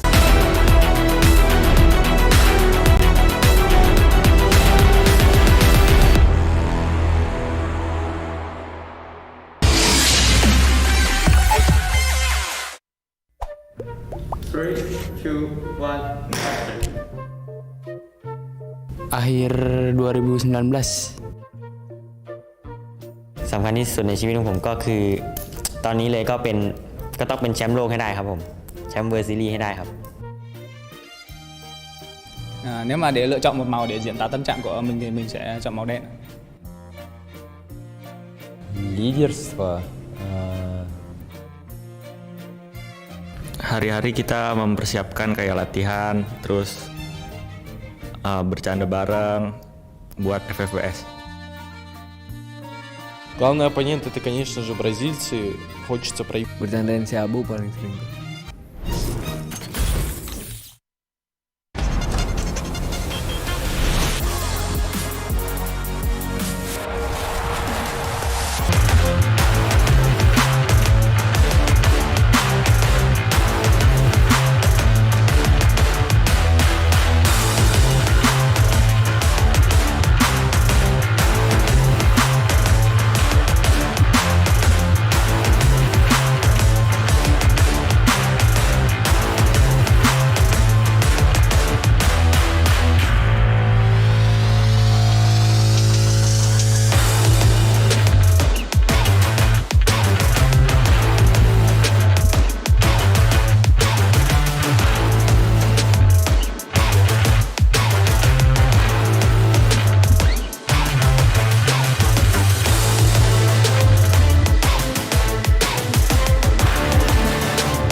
Ladies and gentlemen, after a grand performance by Phoenix Force in Game 1 and Game 2, I'm pretty sure every one of you sitting at home on your nice comfy chairs is very prepared and of course very curious to find out who's going to be the one to take away game number 3. Well, I mean, with Phoenix Force winning 2 already, you kind of have to give it to them a little bit, at least in terms of their advantage and, just kind of how they would play. Like, they're definitely in the driver's seat. Like, these guys are very difficult to kind of just knock out right now. I think they're in the groove. The only issue, though, is that they can't get overconfident.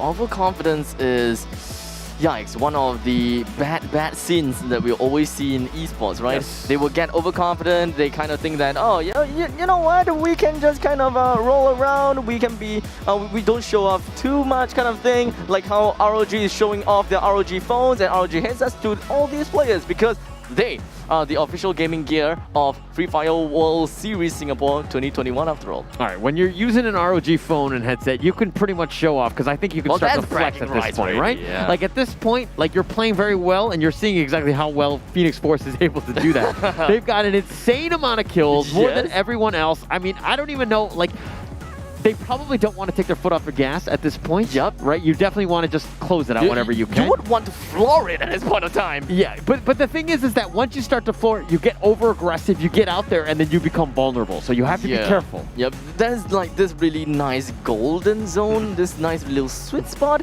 whereby you don't go and pedal up too fast, or else you'll just come in and crashing and you'll be like, I'll take him, one person, I'll take all of you. Yeah, okay. Well, I mean, they're doing well, but back to the team that you thought was the highest, at least, the favorite for you. Yep. You talked about Silence. Those guys have what? 30 points. They're 16 points behind, which seems like a lot. But it's been only 2 matches. But the thing is that, and the third place team, which is Team A's, they got 21 points. They got 0 in that last one. Oh, so, yes. Is this a race to number 2 at this point, or what? I suppose that this is a race to still be number 1 because we still have 4 more games to go, and in average, the first place players always have more than 20 points, and whichever team that doesn't get far away from that 20-point lead, like the discrepancy is not that high, they have to be careful no matter what. Okay, all right. We've talked enough about Phoenix Force. I'm done talking about them. They are clearly, the favorites at this point. Right now. But let's look at the other teams. Burst the Sky, they have 19 points. First Raiders, 15. Evos Divine with 15. It's pretty much anybody's ball game, at least in that middle area, right? Well, there is still gonna be quite some changes, I would believe, because Purgatory, this very map, is relatively huge. We can be expecting people jumping to the southern areas such as the Central Fire Brigade or South Lumber Mill. That is quite expecting, right? Something that we can expect. How about Mode House though? Will Loud actually make their way over to the Mode House all the way in the northern side? How's their point looking right now? Okay. They will 100% drop in the north. Okay, that's all they do. I've only seen, like, I look at data when I look at the teams or whatever, and I've seen that Loud has only dropped in the north side almost every single time. I would say, okay, so this time, let's play a little bit of a bet, right? Okay. We know that Loud always goes to the northern side, but the question is, are they going to Mode House or are they going to Crossroads?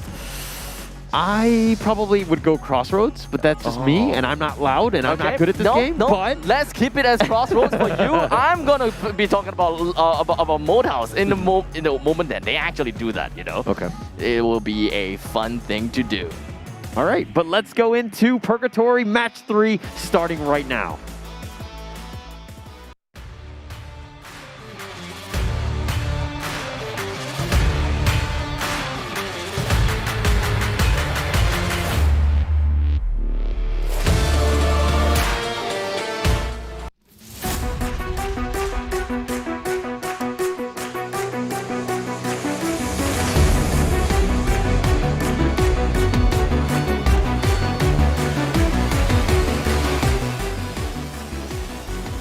Here we go with the flight path starting from the southern portion all the way to the northern portion. It is literally going to be a 6 to a 12 o'clock flight path cutting through Lumber Mill, fields, as well as, well, in some sense, Mode House. And one thing for sure, I saw a small little glimpse whereby Loud actually still make their way kind of to the Mode House, but for now, I want to focus more on to BTS. Their performance is not quite as loud as we want them to be, as Dark has already gone down, eliminated. Goddamn, is gonna be knocked down as well. VIP Esports though, they are still pretty much healthy, except for Joke. We just got knocked down. Tarek holding himself down with just a single breath, with a sliver of health, and Shadow is still trying to do his very best to bring down Shin, and he is going to be eliminated. And BTS, baby, they are eliminated just within 1 minute. A VIP looking like a butter, taking it away from BTS in that sense, and they just completely wiped them out. They didn't lose anybody. Yeah, there were a couple knocks, but hey, I'll just pick up my buddy there, and just really well played by VIP, and it started off very, very strong.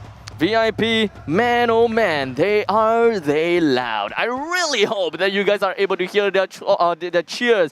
I hope that you can hear them, well, yelling in the background, because that is great. Remember how Holler and I, we had this small little bet for nothing, whereby Loud is going to go to the Crossroads, or Loud is going to Mode House. Yeah, I say Mode House, Holler say Crossroads, but they actually went half-half. So we both win. There are no winners in this one, and it's very awkward because I hate losing or even tying at this point. We're gonna have to figure out some sort of tiebreaker, but it looks like, again, Loud in the north, completely pilfering everything and making their way south. Typical stuff right there. But if we're looking at other ones, look at this island on the bottom, right? Yep. This is gonna be the big one. Silence here, VIP that just ended up destroying BTS, and first Raiders. This is a stacked island. You need to be careful. Yeah, the bottom island is someplace that everyone loves. I myself love it as well. And all of these members, they share the same sentiment. So, because one of the main reasons is that once you have the island all for yourself, you can pretty much head your way over to Lumber Mill, Fire Brigade, or perhaps Central. And the best place that you can go next is either go over to golf course, and even if you head your way to the golf course, you still have got a very solid getaway to the main island, as the archipelago isn't that big after all. All right, we got to keep our eyes on Phoenix Force, right? We just need to understand everybody needs to target them. Idea. They need to focus on them. But the thing is that they're all by themselves. They're behind Bubbleworks right there. I mean, they're near the quarry, but they're pilfering everything. They have access to everything, and there's nobody nearby, so they're happy with this. They're happy with the pillaging that they're doing at this moment in time. I believe that they kind of just played around in the Western Island. They just need to stay in there. The circle have yet to reveal itself in 18 seconds. Then we'll start to see a little glimpse of the small little circle. But I'm very, very confident that Brasilia is definitely going to be in there because, well, it's right smack in the center of the map. It shouldn't. It makes sense for Brasilia to be inside. But speaking of Brasilia, we have 4 teams that is around Brasilia. Yeah, and I think it's funny that Fluxo went to Brasilia, right? Because a Brazilian team right there. Welcome. But nonetheless, they're right in smack dab in the middle. Phoenix Force did well when they were fighting from the middle. Fluxo, on the other hand, has been a little bit mixed so far. But being pincered in, you don't want to be there. HQ Esports are at a choke point right at the northern side of Brasilia. But all of these teams that's already in there as well. But one of this, the small little... They're surviving now. Yes, technically they're in the top 11 right now. 11. But this is the representation from Southeast Asia, right? This is the Malaysian team right here. I feel like we need to just kind of give them a little energy right now to get themselves back in there because they have, I think, maybe 1 kill to their name throughout. We need to check on that one. But First Raiders are nearby, and they're making their way to the east side of the circle. Evos, on the other hand, Fluxor, and Elda. I mean, I'm sorry that you reigning champions, Ace, but a little bit slow and steady. Grenades that is just tossing over to the heads of VIP. This is not a fight by the skin of their teeth. They are losing this fight like crazy because of the massive amount of grenades being tossed over to them. That is an artillery strike, man-made artillery strike. Zarmo was on point with those grenades. And this is the thing, when things slow down, you know it's going to get even hotter later because of the fact that they're like hoarding all of the grenades. Those are eventually going to be shown. And you saw what happened was VIP had no chance. They weren't able to run away. They can't retaliate at all. Yeah, they can't. They got the glue walls up, but he's like, all right, I'll just throw some grenades over them. Yep, easy game. Just lob it over. Just throw it over. I have a lot of grenades. I can just cook the grenade. I can do whatever that I want in order to bring VIP Esports out, and thus they are out.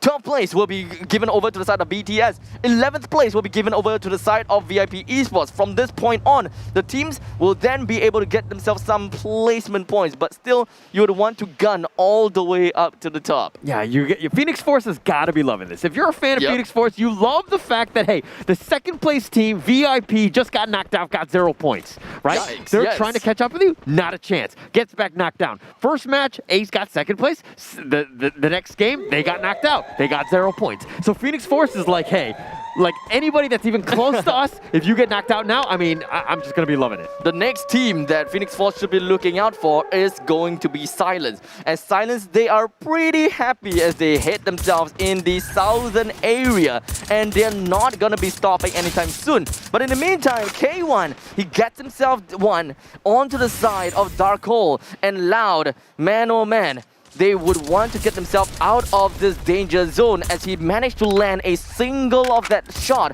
onto Umbak. Yeah, and Loud here and First Raiders, they're trading shots. They traded shots in the play-ins. They're going to continue to do it here. But it looks like they got one, and then Dark Hole going down. That's a pretty massive one. Dark Hole's one of their their high-stakes killers.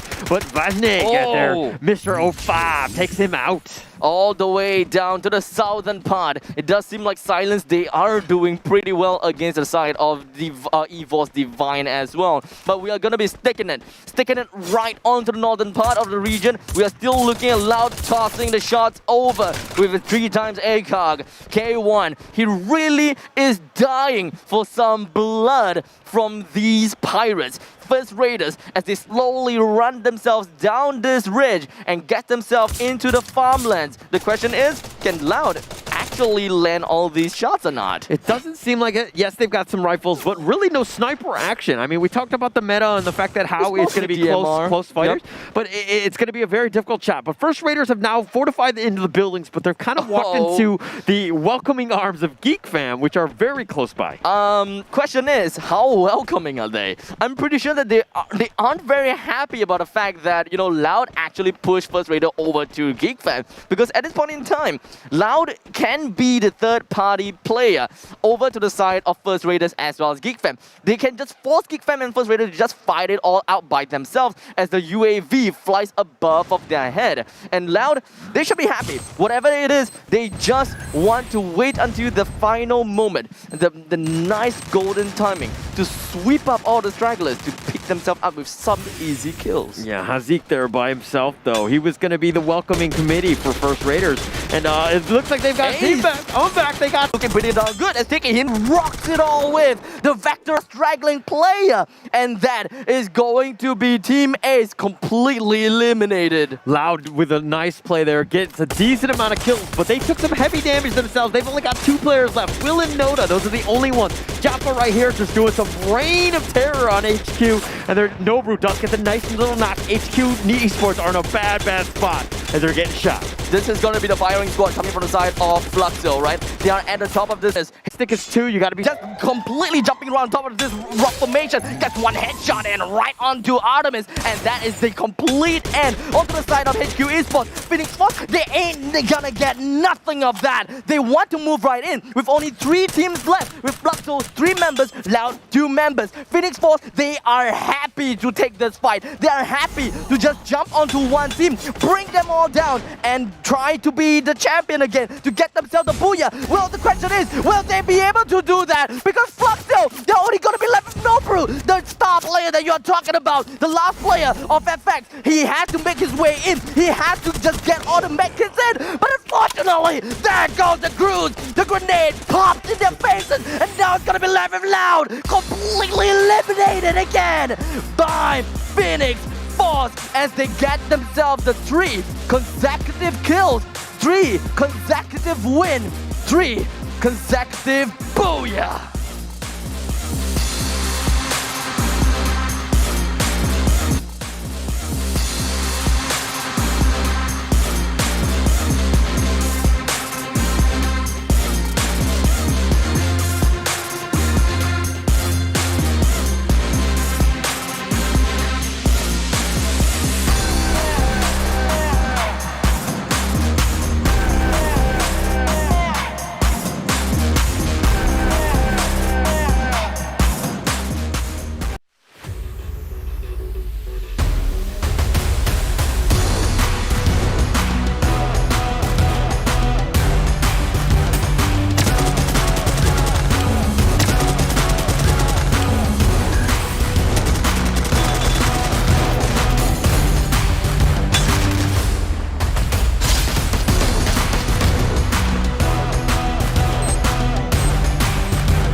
this is not funny anymore. This is serious. As I say that Phoenix Force have just trumped over every single one of these teams here in the FFWS 2021, whereby it doesn't seem like it's a competition for them anymore. Actually, it's funny because in that game, in that match, they actually played it very passively. They had only 2 kills going in when there was about 5 teams left. They were playing it completely passively, but the thing is that they didn't take any unnecessary fights and necessary damage. They had 4 players maximum as they were going into the top 3, teams left. So they were in prime position. Everybody had killed themselves, and they were just like, all right, clean up aisle 7. And that is literally what pretty much happened, right? They were trying to get themselves into the in between of Fluxo at the last few moments of the time, and Fluxo, they had actually got a lot of kills. I believe that they have a total of 6 kills to their name. Yep. And unfortunately, Nobru, the last man standing, he had the circle right behind of him. There's really nowhere that he could go except for just healing himself up inside the circle while he just observes the opponents from his right side. But at this stage of the game, with the number of kills that Phoenix Force has gotten, plus the 3 booyahs, yes, I find it very difficult for them to be unseated at this point. Like, this is going to be like somebody, like everybody and their moms right now need to be like, hey, we need to figure out how to deal with Phoenix Force. Everybody needs to target them. We need to figure this out. Yeah, because at this moment in time, right, 3 consecutive booyahs, and we only have 3 games done. We still have 3 more games to go. It is very hard for them to lose the first place unless they lose at 12th place and 11th place for the next 3 games combined. Yes, it's going to be crazy. But hey, the Brazilian teams, big props to them. They really showed up, at least in match 3. They got, Phoenix Force, of course, 18 points for them. Loud got 16, Fluxo 14, Silence with a nice, great showing with the most kills, at least in the match, with 8. But they got 14 points. HQ Esports with 9 and so on. But hey, this is kind of turning things around. You got to be consistent. You got to be top 5, top 3, just staying in there. You can't be knocked down like what happened with, First Raiders of Burst of Sky here. 0 points, very difficult to even come back. The Brazilian teams are starting to step up, if you ask me. With Loud on 2nd place and Fluxo in 3rd place, they kind of know what they want to go for now. And of course, the final standings, we are going to be looking at Phoenix Force with a total of 64 points to their name. Silence with a total of 44 points to their name, which is a considerable amount on top of Team A's. And that is going to be 15 points below of Team Silence, and that is total of 29 points to them. Fluxo, 26, they're not too far away from the top. And Loud with 26 as well. These 2 Brazilian teams, I think that they're pulling the same thing again. This is LBFF 2.0. Yeah, but like 3rd place Team Ace versus the 9, I think it was HQ at that point, but they're just so close. I mean, okay. Big props to the crews here for getting 3 kills. That's your MVP for Phoenix Force. They didn't get a whole lot of kills in that last match, but when you're getting booyahs, it doesn't really matter. Yeah, they kind of know, right? They gotten themselves with 2 booyahs in a row, and at this point in time, they don't need to run all the way out there endangering themselves just for kills, because if they constantly get themselves to podium, they secure themselves the first place. Well, Skyrix though, he got himself a total of 6 kills from Silence. Wow. Yeah, and Seaz with 4. Carlos, again, he was the killer, of course. Like all of these teams are doing well.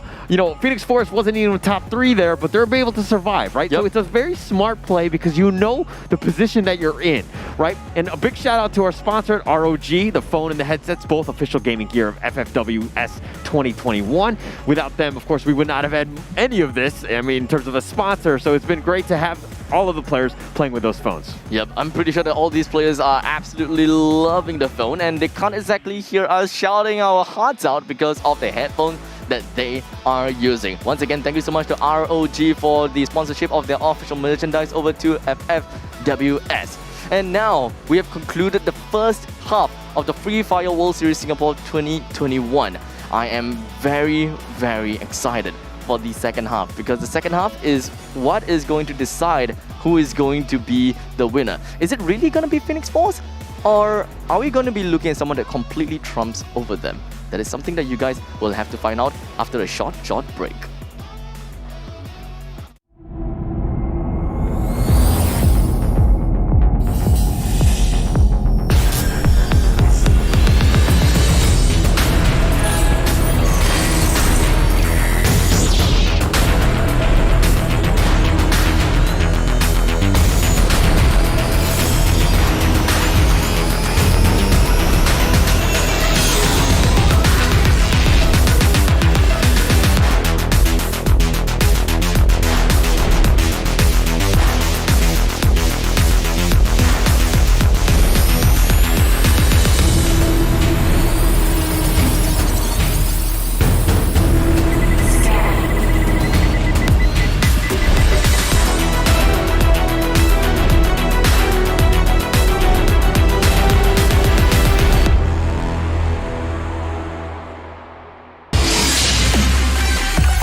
Essa é difícil, cara. Pô, não sei responder isso não, Sinic. لما بحثت عن اسمي في جوجل وجدت ان كل الاساطير اسمهم شادو. La dedicación es lo más importante que estaria. O que me manteve ocupado nesses dias de quarentena que a gente passou foi os treinos, a resenha no Discord, para assistir no anime, o filme com a galera e foi isso. Só isso mesmo. Dengan saya nak pergi, saya nak jalan je kat mall sini. إذا كان لدي قوة خارقة سوف أزيد في الدماج الأصفر. Dapat pergi ke final FFWS Series. الشيء اللي يجعلني نضحك هو كي نقتل سكواد وحدي سولو سكواد. La verdad hay un jugador que está cursando los play-in con Portugal que se llama Crusher. Es un jugador que la verdad tiene mucho potencial y me gustaría acercarme a él para aprender más de cómo es su jugabilidad. Skill dan strategi adalah kombinasi yang sangat penting.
yes, I know you see. I do believe that some things might be destiny. I do believe that I'm gonna get the best of me. I know you can't see, but I'll be on top. Team name tag on every spot. Going in, all in, everything on the line. Everyone wants to shine. I'm going in, all in. I got my crew up behind. We will die for the win. One time we go all in. Two times we going all in.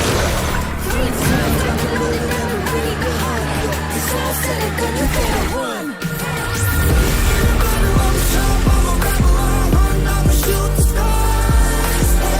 We're fighting for that one cause, one team, one dream, shooting stars. In a battle, I'm sharp, I'm a rebel, I'm a shooting stars. Are you ready for the battle? We fight, we don't stop. All eyes on me, I'm smelling danger. Can't turn back now, I can't erase you.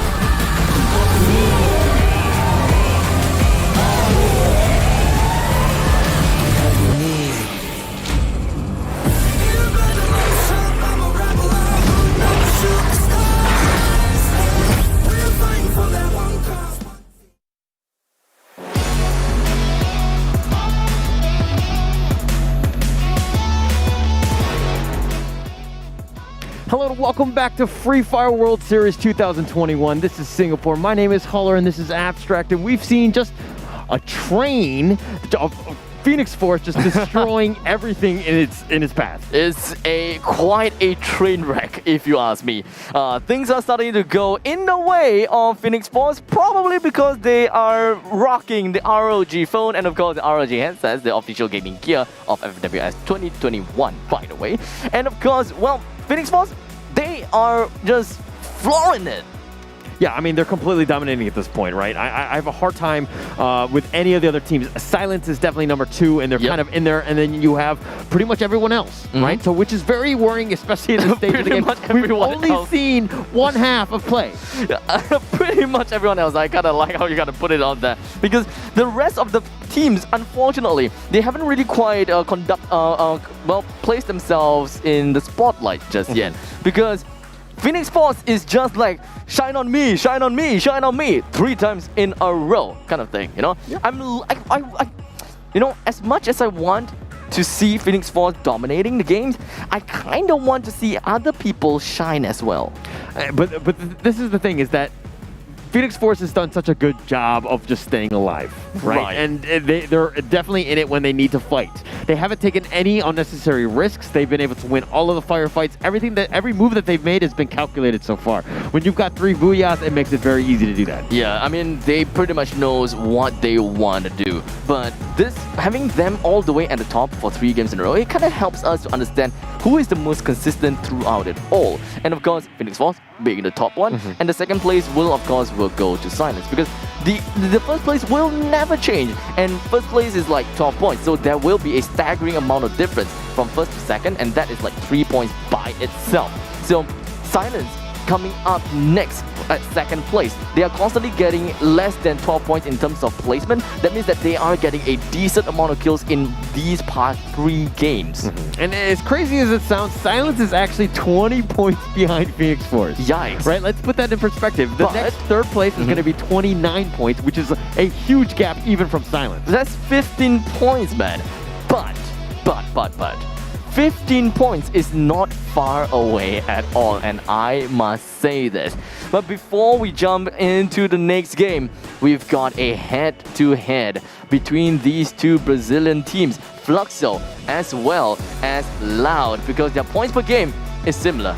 Their kills per game is slightly a little bit different, right? Because Fluxo, they have got a total of 3.7 kills per game. And of course, we've got, Loud with 3.3 kills per game, which is actually the same-ish if you kind of rounded it off? Actually, it's the same as it gets. They're both 4th and 5th in the sense of they're tied right now. They both have 26 points apiece.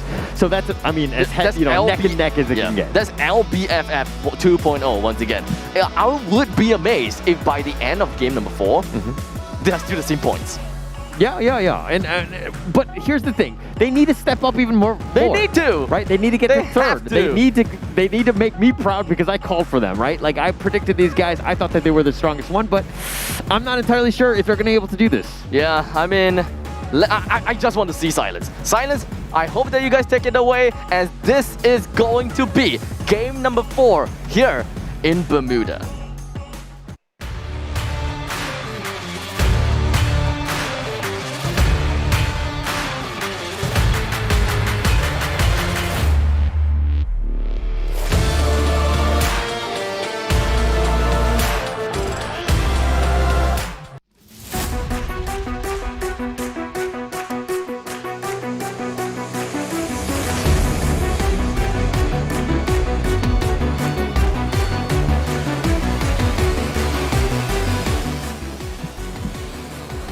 And it looks like the ship is going to go straight from northwest to southeast. And it looks like the planes of, the teams have already landed. Loud, of course, in the north. No surprise there. Silence, though, that's the one that we need to kind of look on.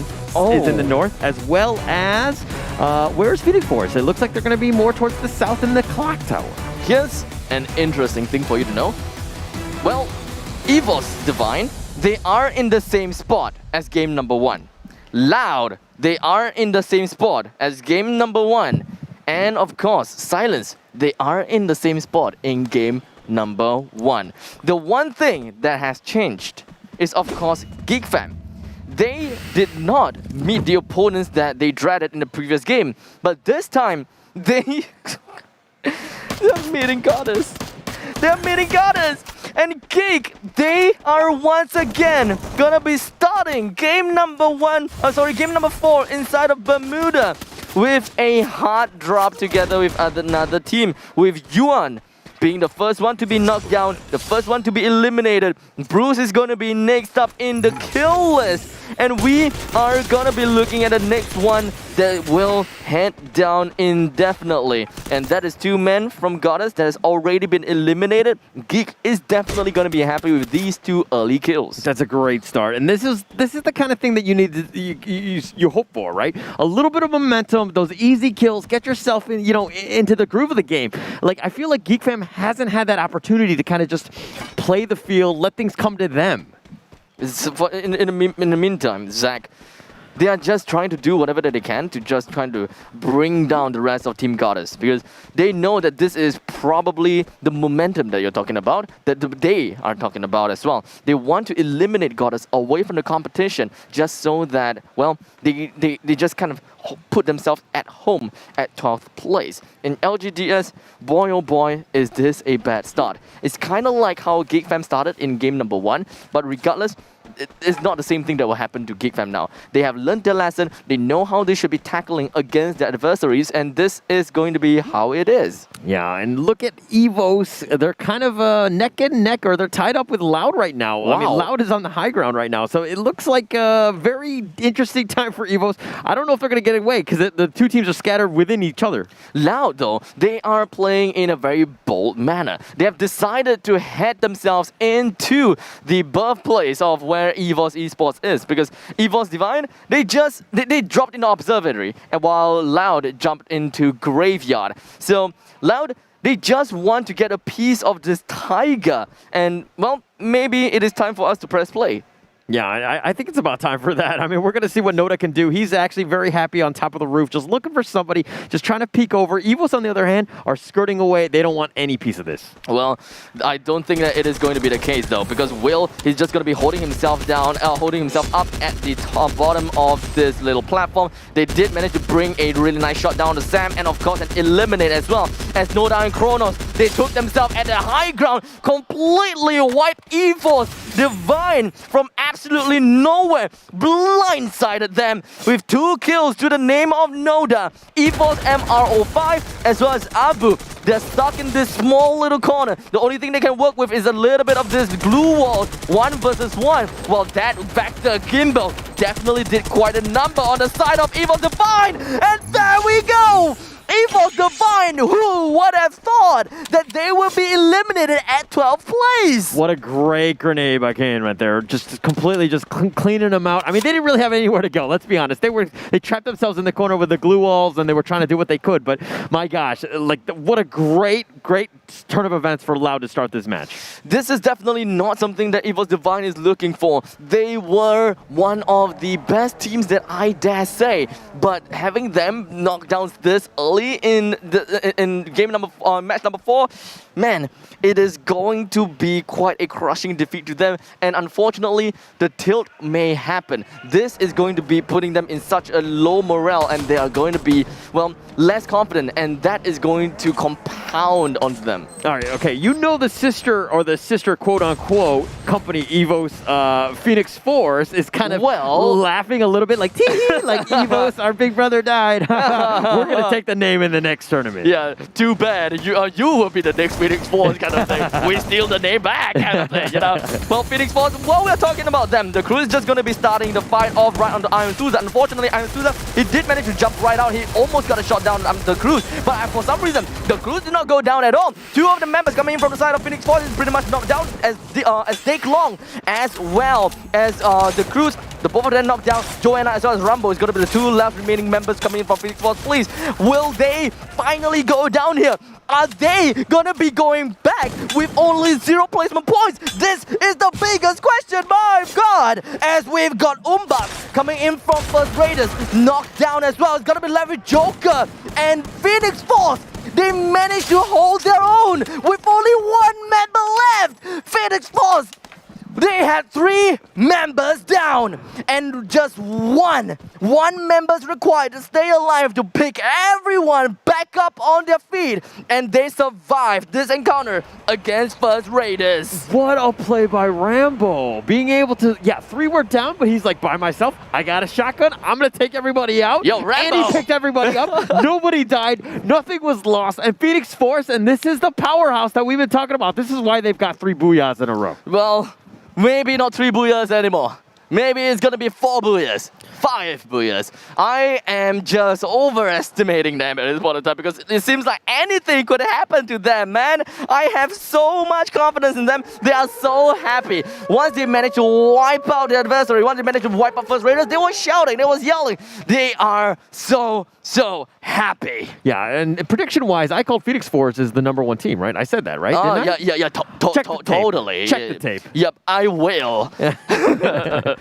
But, well, for the side of Silence, though, they managed to put themselves nicely in 2nd place. They have yet to make any noise as they are, well, pretty silent, as they are now inside of the northern side mill, right? No one is around them, as we have got quite a lot of fight in Graveyard, and Loud has made their way towards the center of the circle. The way that Silence is moving up, the only time that they will fight against anyone is by the next circle.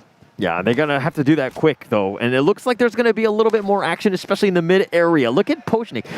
Like, literally 1, 2, 3, 4, 5. I don't have my advocates, but I'm pretty sure it's 5 right there. 5 teams in the middle. It's going to happen. Very hot and heavy. Rambo already on the train, looking for more kills. This is going to be the next encounter for the side of Phoenix Force. They have a total of 4 kills. Are they going to make it into a 5? Yes, they will. The new kill leader will be going over to the side of Phoenix Force as they manage to trample against one of their opponents. And of course, Shadow knocked down, eliminated. Rambo goes down to the hands of Joe. Will that gonna be the end of Take Long as well? Yes, it will be. As the Cruz and Joanna, they are gonna be fighting themselves at this small little pinch once again. As we have Tarek and Shadow. Tarek's left actually, no longer on the Shadow. 2v1. This is another near-death scenario that Phoenix Force is gonna get themselves into as the Cruz turns around in a 180 degrees turn.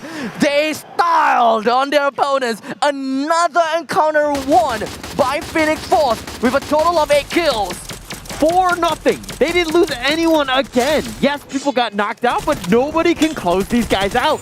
It's like they're the Terminator. How do you deal with this guy? I have absolutely no idea. They kind of just muted everyone else in this match because they are so hard. They're just doing whatever that they can to bring themselves kills. But you know what? We still have to feature the other teams because Fluxo right now alongside with Team Ace, they have brought down GigFam. Hazik is now dead. Abyss is the last member remaining, but do note that these two teams, they are not playing together. They have to bring one person down, and Team Ace was definitely going to be the one on the receiving end just within 10 seconds.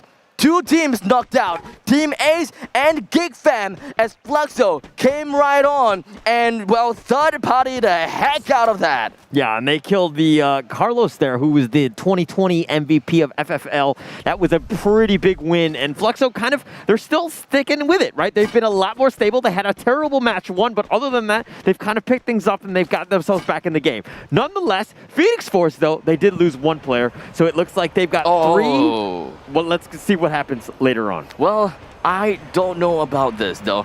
Phoenix Force, if they actually lose one player? I think they... Did they? Yeah. Oh, man. I think they did. And oh my god. So maybe this is the time that Phoenix Force is not gonna get themselves. Booyah, we never know, you know. We never know.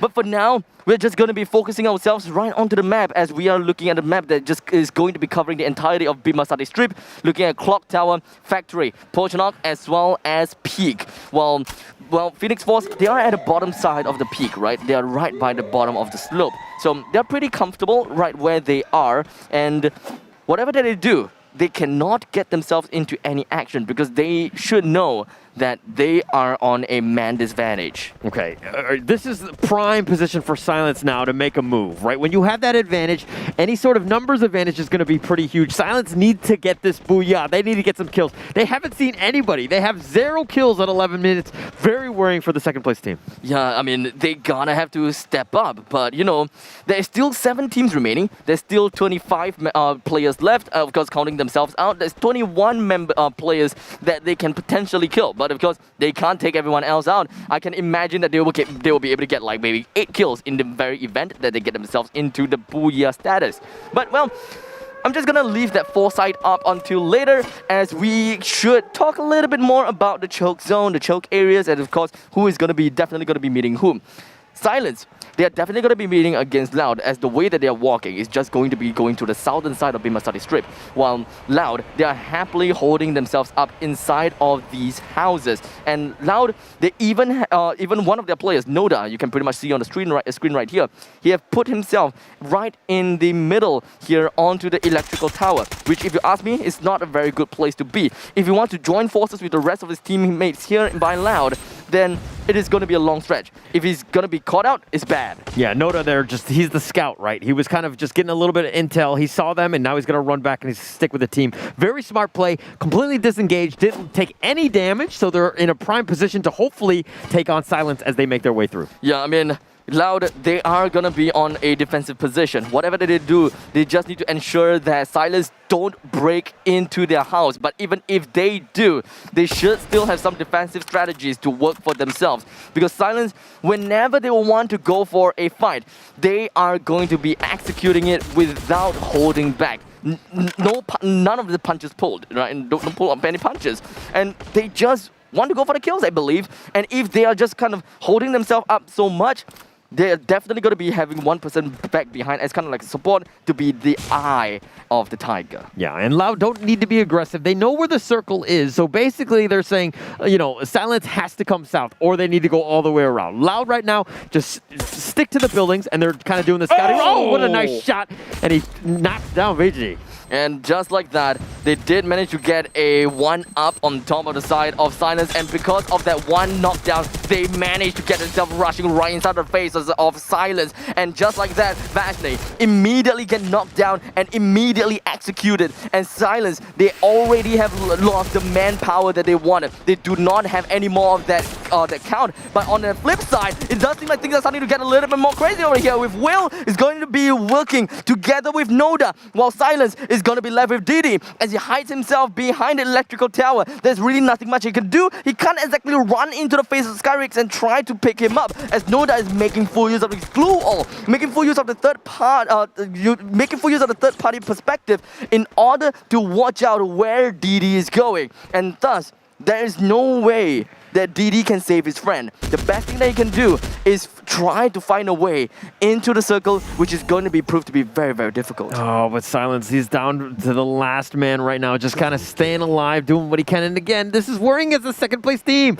They're the only ones that get a chance against Phoenix Force. And Loud have been like, all right, we're going to continue to play. We're going to be stable, right? You've seen the change of pace in terms of what the previous matches have been, and we've seen Loud just kind of stabilize their gameplay. I have no idea how this is going to be like, but if Silence is just going to be completely knocked down here, then this is going to be a free game for the side of Phoenix Force, because the way that they are playing right now is they are just tromping over the opponents. But in the meantime, we've got Goddess that have been eliminated as well. The circle is closing in, it's converging over to the center of the circle, right close to where the blimp is ending at. While BTS, they're continuing their movement, continuing their force over to the anti-clockwise direction right in front of Fluxo.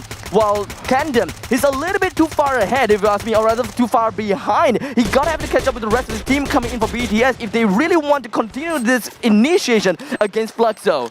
Pio there with a massive, massive grenade. That was a perfect Kobe. He just kind of threw that over the blue wall, and the Cruise is just turning it up right now. What the heck is Phoenix Force doing at this moment in time? They are, even though they have one member down, they are still getting themselves kills after kills, and Fluxo coming in from behind. You know, Phoenix Force, they're not expecting it. They're only caring about the very fact that they have to fight against BTS, and Rambo gets himself a total of 4 kills to his name. Well, Phoenix Force, they're going down. They have everything. Silence has been eliminated as well. Phoenix Force are still in command here. They still have 3 players still left alive, and Neo now is just trying to get some shots in. That's going to be a tough shot to make. This is insane, man. This is absolutely insane. HQ Esports, though, they have the upper hand because they have 4 members remaining inside the circle, while their opponents, Loud, with only 3 members left, BTS with only 1 member left, and not to forget, Phoenix Force with 3 members left. Even the fact that Phoenix Force only has 3 members, they cannot underestimate them. The firepower is outstanding,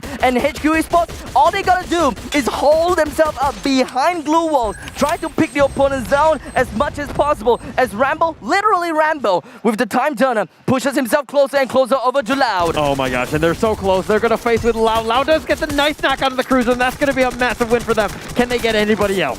This is going to be Joanna as well as Rambo, the duo fighting against Loud, 2v3. But hold on a second, HQ Esports, they're still around the vicinity. They're definitely not going down at this point of time just yet. As Phoenix Force, Joanna, he's going to get himself picking up on Rambo. 2 of them still alive, brings 2 down, and still going to be looking at the next one, as Chrono's going to be the last man remaining coming from the side of Loud. And of course, Phoenix Force get themselves yet another win! They get themselves a win, and they get back into the circle, and now they've been eliminated. Neo now gets the nice shot, but I don't know how many kills. Yes, he got the booyah, but nonetheless, I don't know if that was enough. You know what? Even despite the fact that they did not get a booyah, it is still HQ Esports that gets themselves the booyah!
congratulations to HQ Esports for that booyah, but they somehow ended up outlasting Phoenix Force, but they ended up getting second place. Yeah, well, for HQ Esports, they decided, you know what, we're just gonna hang back, let Phoenix Force do whatever they want to do, let Loud do whatever they want to do, let them kind of kill themselves one another. Because HQ Esports, they just want to go for the gold. They just want to go for the booyah. And speaking of gold, ROG phone and ROG headsets is indeed gold in my eyes. They are the official gaming gear for the Free Fire World Series Singapore 2021. So make sure you drop them a like and of course take a look at what ROG has got to offer. Yeah, and speaking of likes, how can they find you on social media? Well, you can find me as such Abstract if you kind of like all the shouting that whatever we have been doing. But if you do like some dad jokes, I'm pretty sure that @HollerTV has got quite some good ones for you. Yeah, feel free to do that, and thank you so much for that. But hey, it's all about the players here. It's about the Free Fire World Series and all that. And we've seen Silence.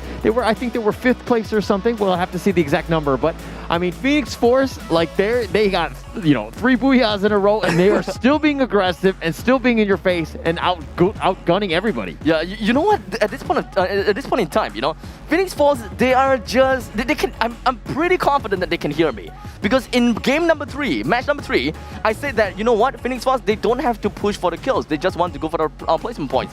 And here we go. Looking at Phoenix Force going for a team fight, and then going for a team fight again, and then going for another team fight again.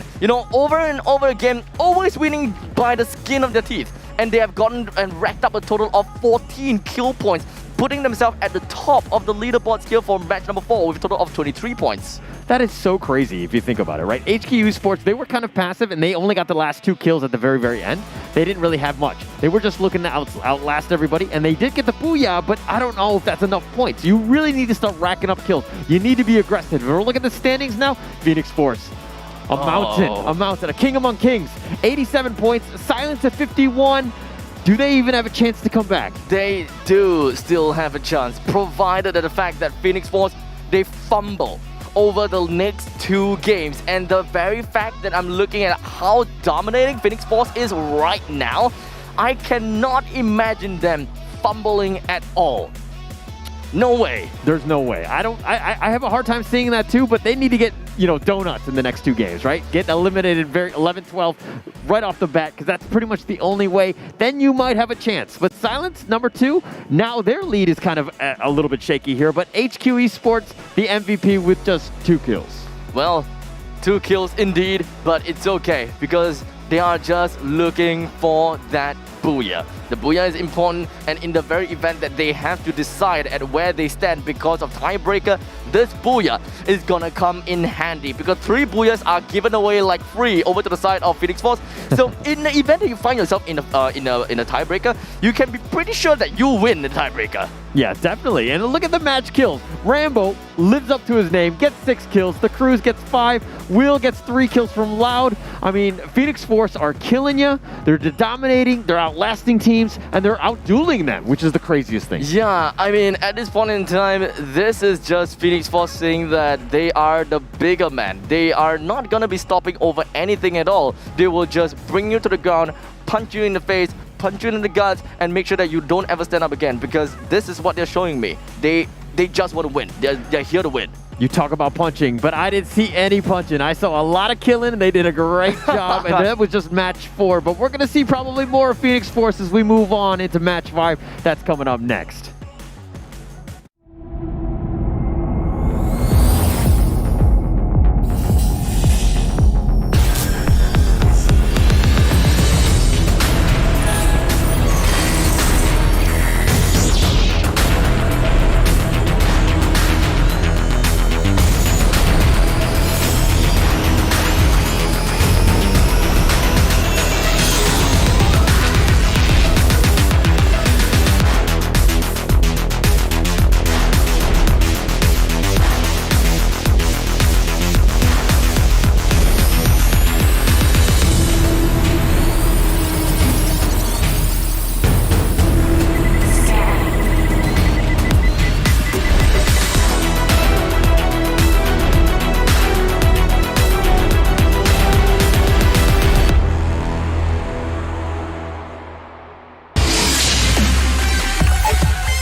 Pior que tudo me faz rir, velho. Eu sou um cara que ri de tudo. Se você fazer uma brincadeirinha comigo, eu já vou estar rindo. K1 7 mesmo. Quando tô K1 é só riso, velho. Só riso. Então, qualquer coisinha aí eu já tô rindo. Não tem o que fazer. Eu tô querendo rir até da minha voz aqui. 我希望可以知道甜蜜圈在哪里。 Ya paling menyenangkan ke saat ini ya bisa terbang ke sini ke Singapura buat wakilin Indonesia, buat mengharumkan nama Indonesia juga, berjuang buat Indonesia dan buat seluruh. 打得不够好，然后常常失误会让自己情绪崩溃吧。 Đối với em thì thành viên nào nhất trong team đó chính là Neo, vì Neo có một cái tâm lý bắn rất là tốt và call team rất là hay nên là cần phải nói rất là nhiều, nên là em nghĩ là Neo là người nói nhiều nhất trong team. Bareng-bareng sama tim bawa piala FFWS. Sát cánh cùng đồng đội và bước tới giải FF FIFA World Series này. 应该只有自己吧。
Welcome back to Free Fire World Series 2021. This is Singapore. My name is Huller and this is Abstract. And we just saw, what, 4 matches?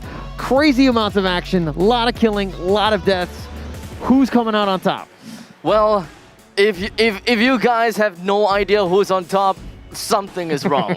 Because Phoenix Force has been blazing their way through with their ROG phones and ROG headsets, which of course is the official gaming gear of FFWS 2021. But they have been blazing with these phones and headsets, and they are just getting right on top of everyone else in the lobby. If they're not getting the booyahs, which happens to be previous game only, by the way, they're getting themselves an ample amount of kills.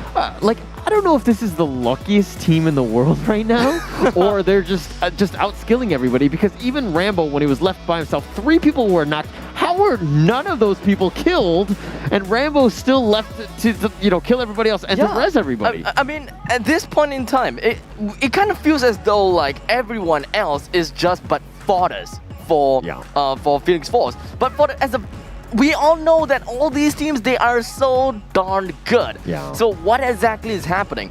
This really feels like the point in time whereby you're playing an FPS. You're literally playing like Free Fire, and then you face an opponent, and once you come out by the corridor, you immediately get knocked down within less than 1 second. While your friend, who is a complete new player, turns around the corner and he don't die for 5 seconds.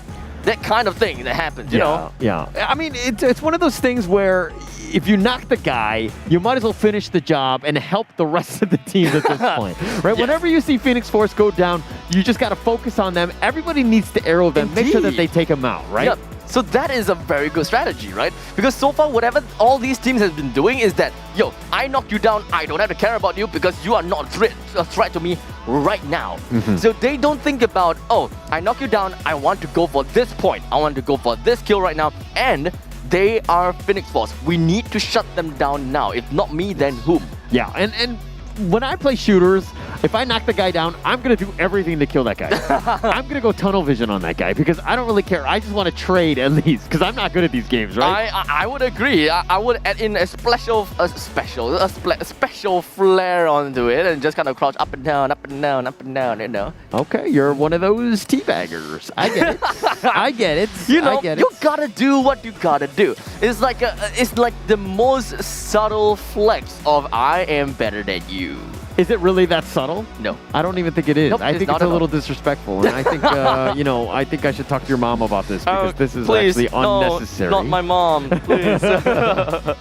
She will definitely yell at you. Nonetheless, we are in match 5 now. We've seen so much action. This is going to be Kalahari that's going to be coming up. The players are waiting in the wings to load into this one. But again, this is $2 million, $500,000 for first place, right? Second place gets $250,000. Third place, third and fourth place both get $100,000 each. Yep. So that is no small change, Not right? at So all. you got to fight at least for top 4. Yes, this is $500,000 at in a line, you know. And at this moment in time, Phoenix Force, they are, even though they are kind of too far for you to reach, it is by no means impossible to get them back. You know, if you happen to land with Phoenix Force and you knock someone down or someone gets knocked down by Phoenix Force, you know that, okay, that opponent is Phoenix Force. Should we either go for it or should we bail? And right now, 2 more games left.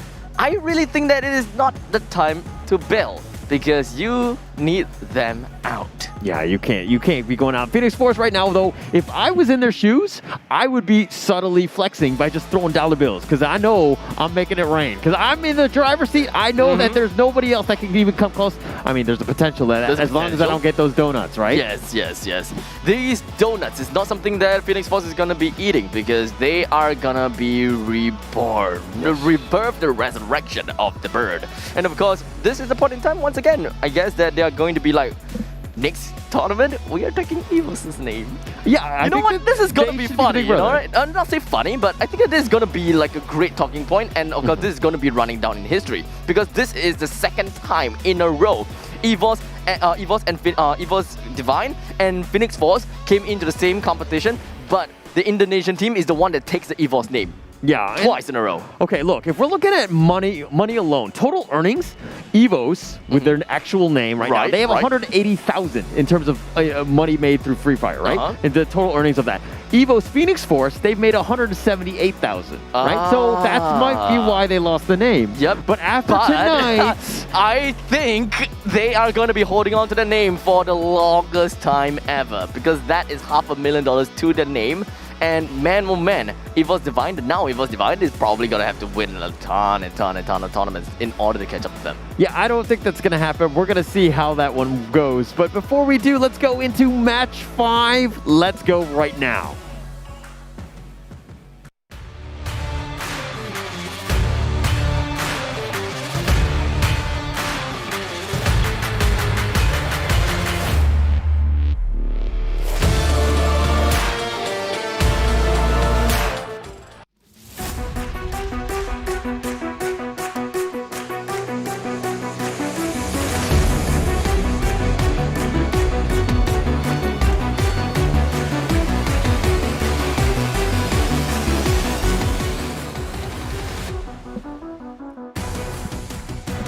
the players have landed, and it looks like Loud have completely changed it up. That's the first one that sticks out to me. They're in the East. It's like I don't even know this team anymore. What is going on? Did someone change the phone or something? Because Loud, like you said, they're in Santa Catarina, not in, Shines, or like literally anywhere in the northern side, and that is a big thing for me.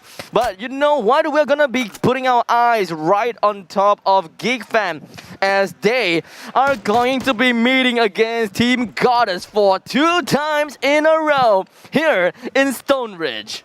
I mean, their strategy must be the same in the sense of just landing in the same area. I mean, again.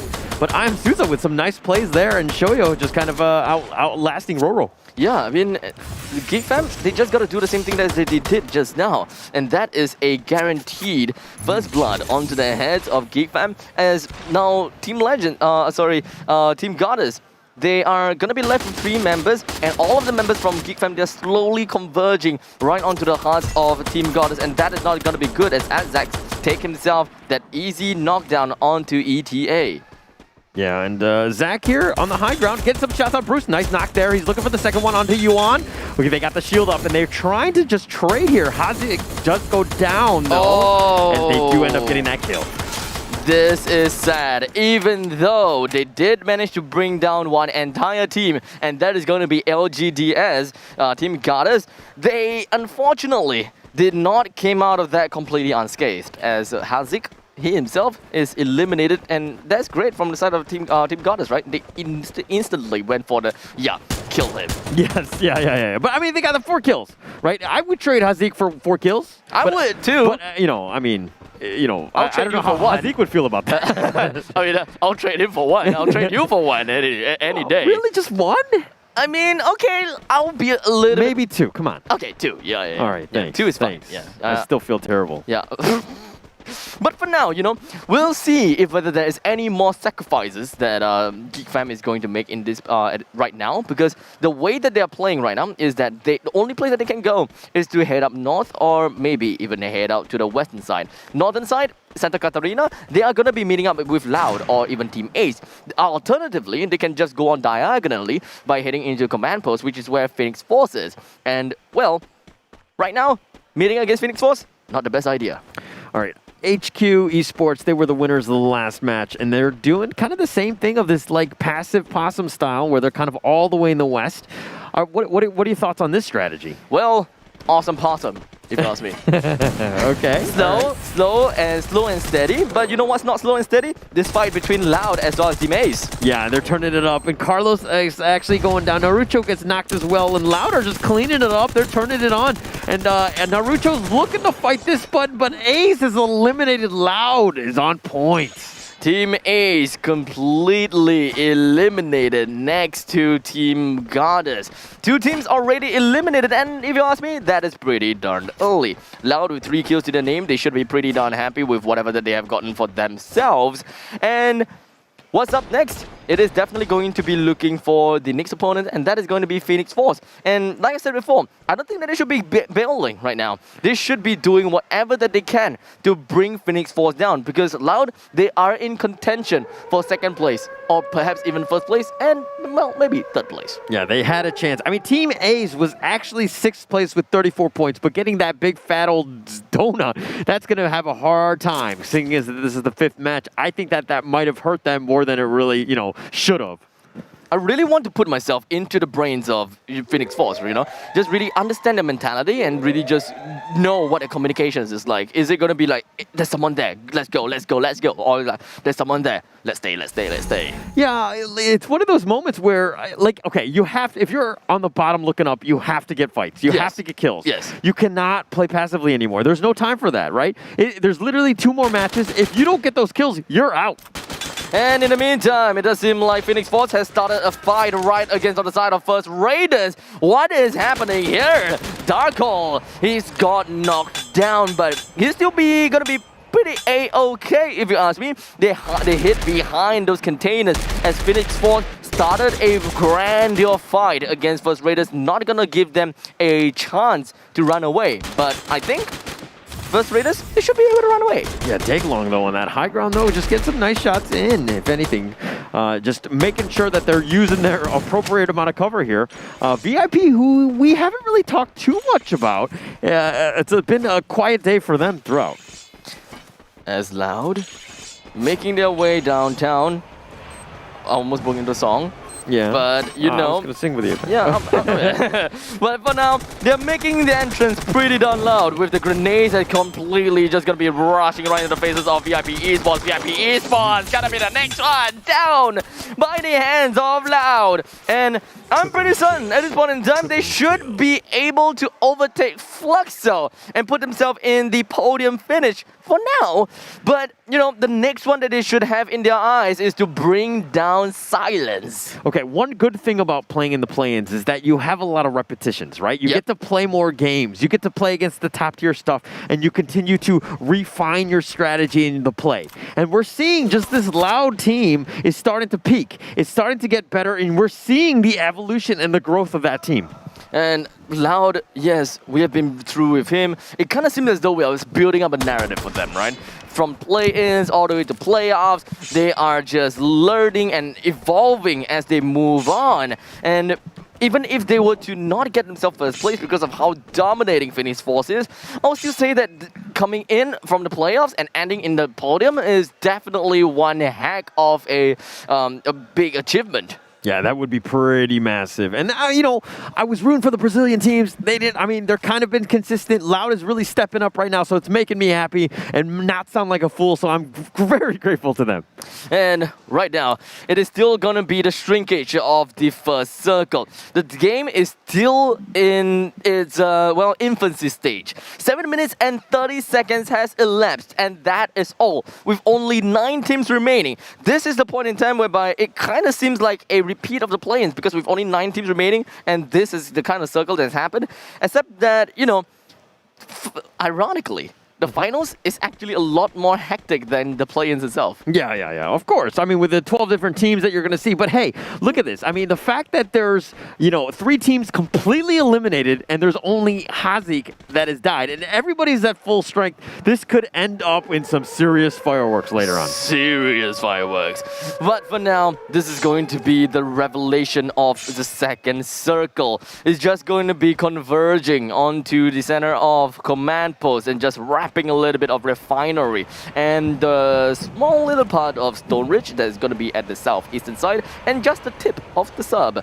And all in all, with the way that the players are moving, the teams are moving, we've got Silence all the way in the northern area slowly making their way downtown. And this is just the very safe play that they are adopting because the damage from the storm is very minuscule and Evo's Divine is pretty much doing the same thing. Yeah, they're not really afraid. I mean, it's just like what, the first circle or whatever. It's and meh. Yeah, I mean, I'll just shake that off. We got the health. We got, that's nothing really to worry about. Let's get a little bit more utility. Make sure we've got those grenades when the circle gets smaller and, those glue walls are up and then we can just start raining it. Yeah, glue wall economy is definitely something that we have to keep our eye on. Skyrix with total of 3 glue walls to his name is actually not a lot. They should be looking at more glue walls that they slowly pick themselves up on. But at this point in time, there's just so little space to go. Any place that they go, they can potentially be meeting up against opponents and they have to be very careful with every single step that they take. Yeah, and look at Silence, just kind of sticking through. I mean, they're right back in. They just got launched right there, and they're just kind of back in the action. No damage taken. But 0 kills, they haven't really seen anybody. They've just pretty much been looting the entire game. Yeah, but the way that they have catapulted themselves right into the top part of the circle, they should be pretty safe. And they should be staying as it is for now. But you know what? BTS has found themselves in quite a pickle as Fluxo has managed to find them right below them. And right inside the refinery, this is some play of verticality as Dark from BTS, literally all of BTS is trying to catapult themselves away. They understood that they cannot afford to take this fight against Fluxo. And thus, 2 other members from BTS, they flew away and they are all safe. Yeah, I don't know how I feel about that. Like, I feel like this is the time you need to take the fight. You need to take that risk. Maybe they thought they were like, oh, this is probably not it. We don't like the positioning or the cover or whatever it was, but they just got on out of there. And that seemed, to me, very, very, I would say, chickenish.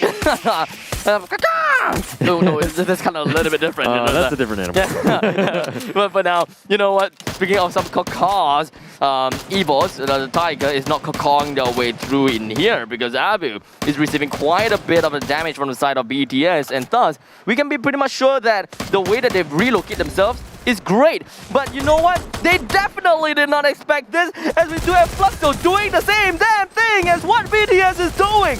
Flying right behind of them as Dark takes himself at the top of this container, tries to bring down the members coming from BTS because it's going to be left with Dark as well as Bill, and now Bill is left all alone. What can he do to fend against Evos as well as Fluxo? Nothing much, as now he's going to be slowly taking his stride downhill. He cannot take this fight at all, and just going to be pitting Fluxo against Evos, and now eyes up onto MRO5 as he picks up himself the XM1015 or whatever, 10 something, 1014, and just completely wrecking havoc onto the side of Fluxo, as Sam is gonna be left all alone with a sliver of health. He would want to go for the execute. Is he gonna go for the execute? Yes, he will be, as we do have FAC. He's gonna be going in a 1v1, playing around the generator one by one, but no! Evil Divine! Unable to get himself the kill, unable to bring an end over to the side of Fluxo. Yeah, they're barely alive though, but they took heavy damage on that one. That was one of those fights that like could have gone either way, but hey, this is the moment, right? Grand finals are going to happen. You're going to find the top tier in the sense that you're going to get killed. You're going to take a lot of damage. So this is why, in a way, if you're looking at Phoenix Force and just how they played, I mean, first right, Raiders right there just getting a nice shot there. Indeed, indeed. And Phoenix Force, they are not gonna give the opponents any time to breathe. Geek Fam manages to find themselves the last straggling player from the side of BTS, and that is going to be some easy one-pointer. For Geek Fam, they should be pretty happy with where they are. They managed to survive themselves in the top 7 at this point in time, and they also have gotten themselves a total of 5 kills, if I'm not wrong. But for, you know, Team Silence, they have been silent all the way through and through. One thing that I'm quite surprised is that they have decided to put Skyrex all the way at the top of the mountain, at the northwestern side of the map, and allow the rest of the team, Zamaro, as well as Vajni and Didi, just heading all the way to the western side of the map and slowly making themselves to the center, which is at the command post. Oh, they actually got the knock on Will. What a nice shot by Didi here. They're just getting some rain in parade cone, gets the return knock, and it looks like they're just going to shoot each other. The sniper's on sniper action. Zamaro is now eliminated. DD, he finds himself with a sliver of health, but he's just going to be getting himself the healing right back. And now, this is literally tower defense. We've got a lot of teams that are just going to be holding their ground here within of the command post, as we do have K1. He's holding it all in. He's trying to get a sniper rifle in and gatekeeping whatever that he can. Whoever is going to be on the top of the ridge, at the top of this pillar, at the top of this command post, they are happy to oblige and just going to be dealing and pushing all the less into the bodies of their enemies. Yeah, they turn it up. Now is the time. No more room for any sort of mistakes. Trying to pick out as much as you can. Loud in this really nice position up here, and they're just getting some free reign in, and Geek has now been eliminated. Unfortunately for them, indeed. But if you're pretty much going to be looking at how Loud has positioned themselves, they are in the best place possible. But coming down is definitely going to be a little bit of a problem, as Kronos did manage to get a knockdown right on top of Souza. But on the side of HQ Esports, we're looking at Funky M and Neo now being the last 2 members remaining. Fast forward, take a look at First Raiders, and they are left. They already lost Ombak, and I Am Souza is completely gone. Joker left with a sliver of health, completely knocked down by the play zone. Fast forward, look at Nobru as well. He cuts himself to everywhere. It's all around the map. Loud, Noda, Loud, Kronos doing what they can to try to gatekeep over at the western part of the circle. Nobru with a quad kill. He's really turning it up here, but Phoenix Force, that is, they still have 3 players left. They're in great position right now. This circle is starting to hurt. Now, First Raiders just got eliminated. Eliminated they are. First Raiders, we do have Darkhold that is outside the circle, or perhaps not anymore. We do have Loud, Noda, last man remaining. He's still up on top. He still have gotten himself that that nice little corner. He still have got the verticality that he's looking out for. Tosses out the grenade, tries to go for easy kills, but unfortunately they are just not connecting. Noda pushes himself closer over to the containers and pushes himself down towards ground floor. His back is completely exposed over to Neo now, completely exposed over to the side of HQ Esports. Oh no, Fluxo actually. And now the crews coming in from the side of Phoenix Force as well as Rambo. The two of them is going to be the last two members remaining from the side of Phoenix Force. The crew is just going to be knocked down. Rambo is going to be the last man remaining. Gets himself one, but oh, there we go. We fall. We do a Fluxo. Just get whipping up his grenade launcher, blasting in his face. But somehow or another, HQ Esports gets themselves the second booyah.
From play-ins to the Grand Finals, HQ Esports gets their second booyah of the Grand Finals tournament.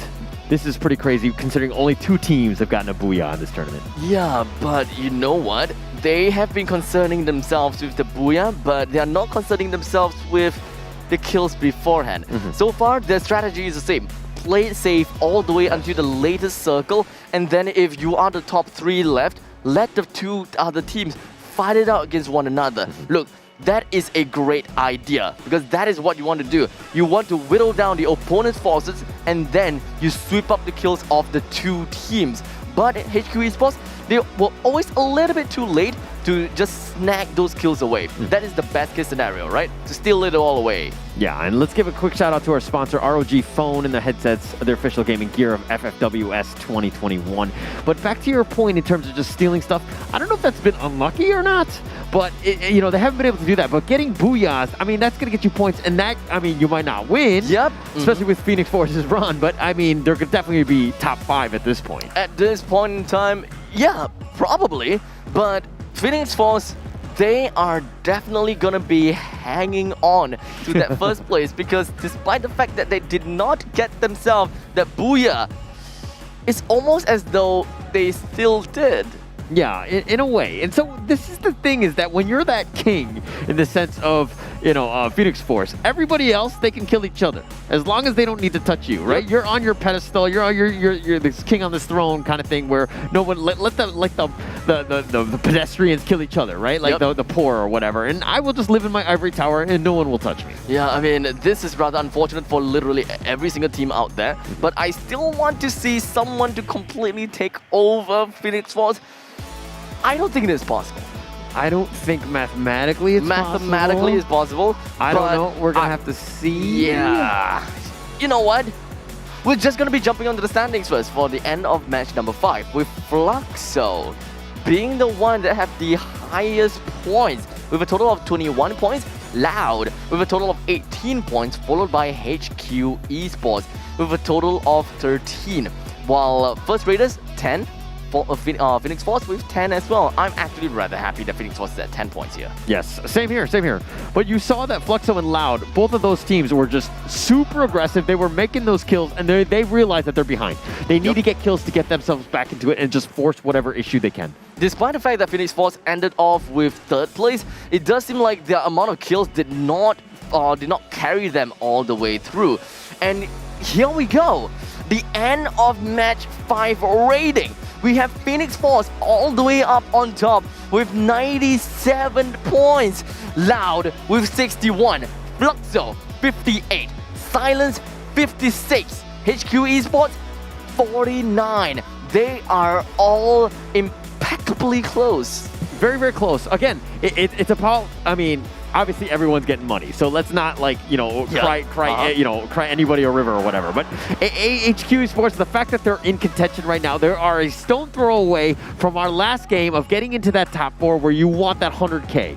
And now, of course, the MVP over to Neo now. Despite the fact that he only gotten 1 kill for his team, I would believe that the rest of his team, they kind of only have 1 kills here and there as well.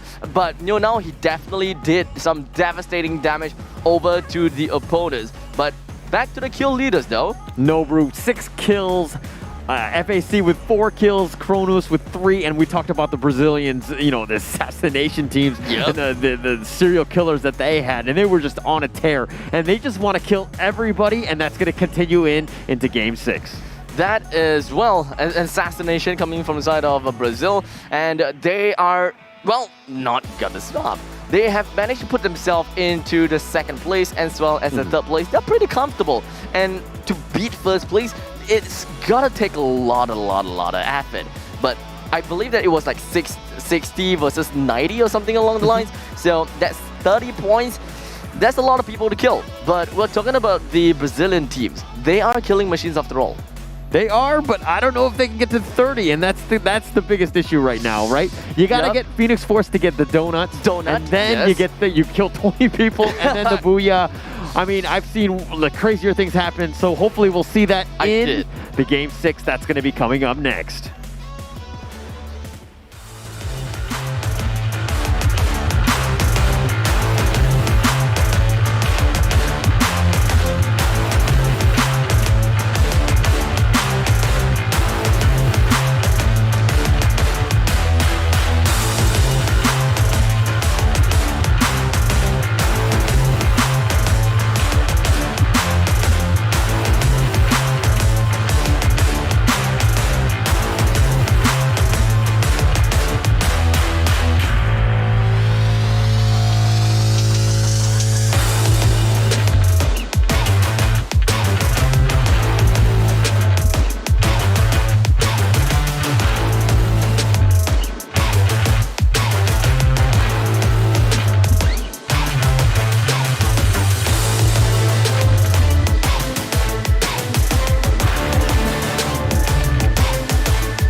and gentlemen, this is the point in time that you have been waiting for.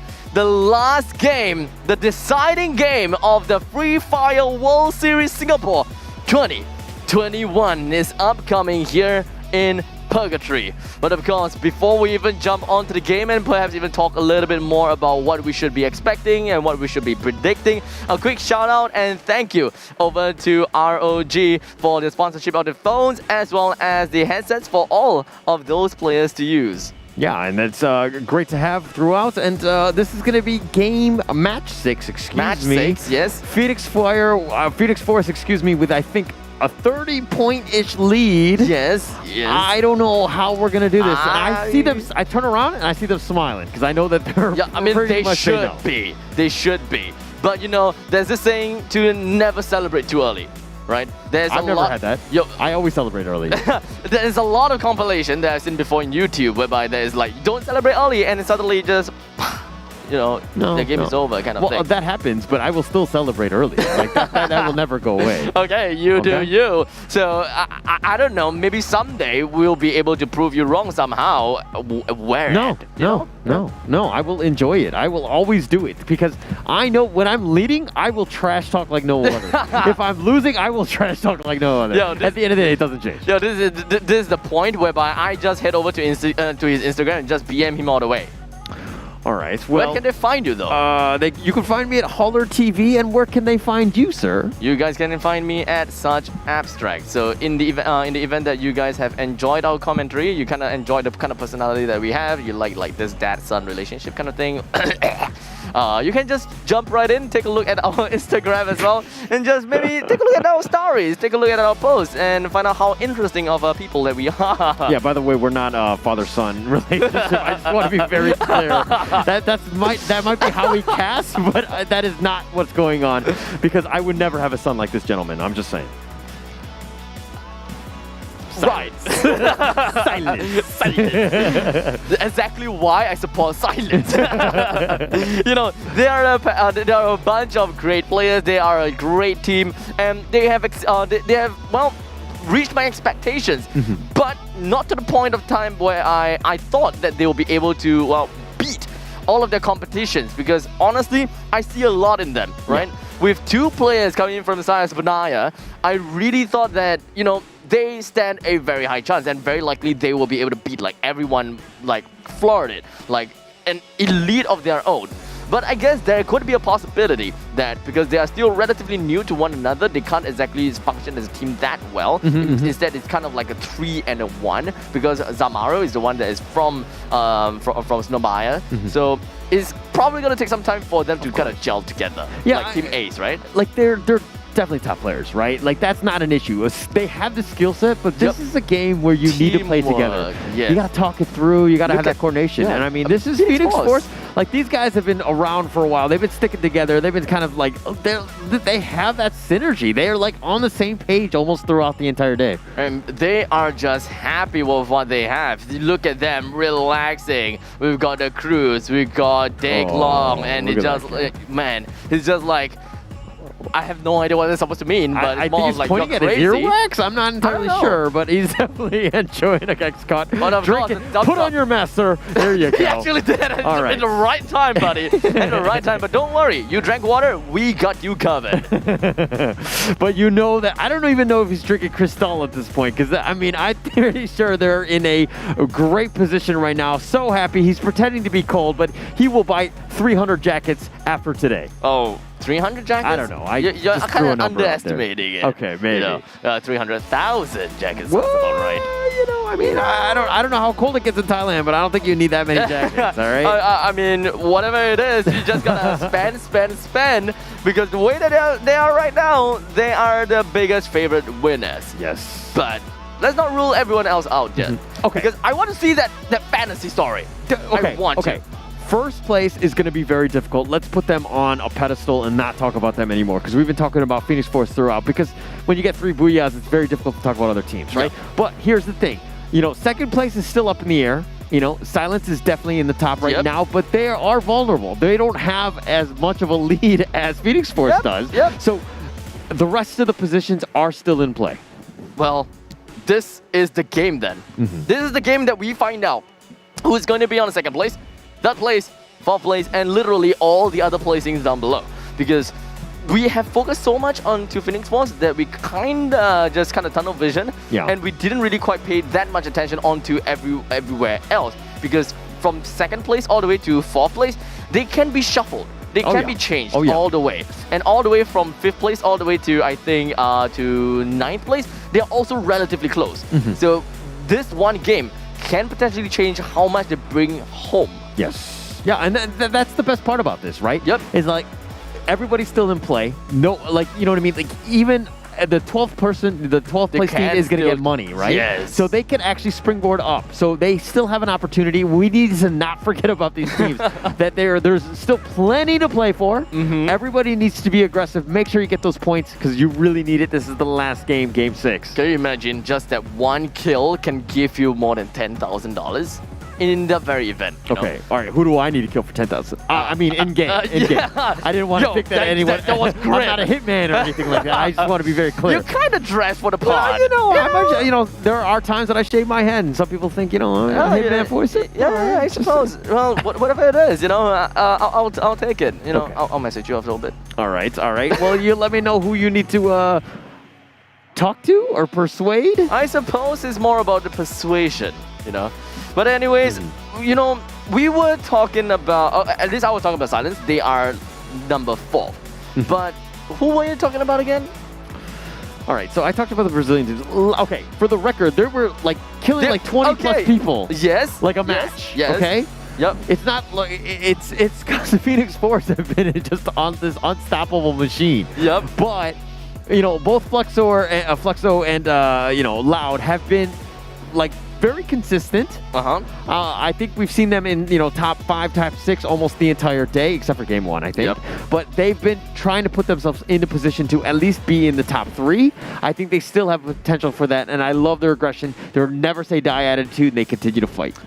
I do have a small little power ranking that I made before the tournament started, and this is my power ranking of the first 4. Silence, Loud, Evos, Divine, and Fluxo. Okay. I was close-ish. Yeah, no, I mean, I think, again, I think I had Fluxo at 1. I had Silence at 2. Evos Divine, I also thought there was 3. And to be honest... Evos Divine, though. What happened? They're not so divine, huh? They're not that divine after all. Yeah. I mean, the Indonesian teams, such as First Raiders and Evos Divine, they are a league of their own. Yes. But when it comes to the international stage, it kind of seems as though they are in a culture shock. They don't really know how to deal with the adversaries, and they're just kind of shrimpy. Yeah.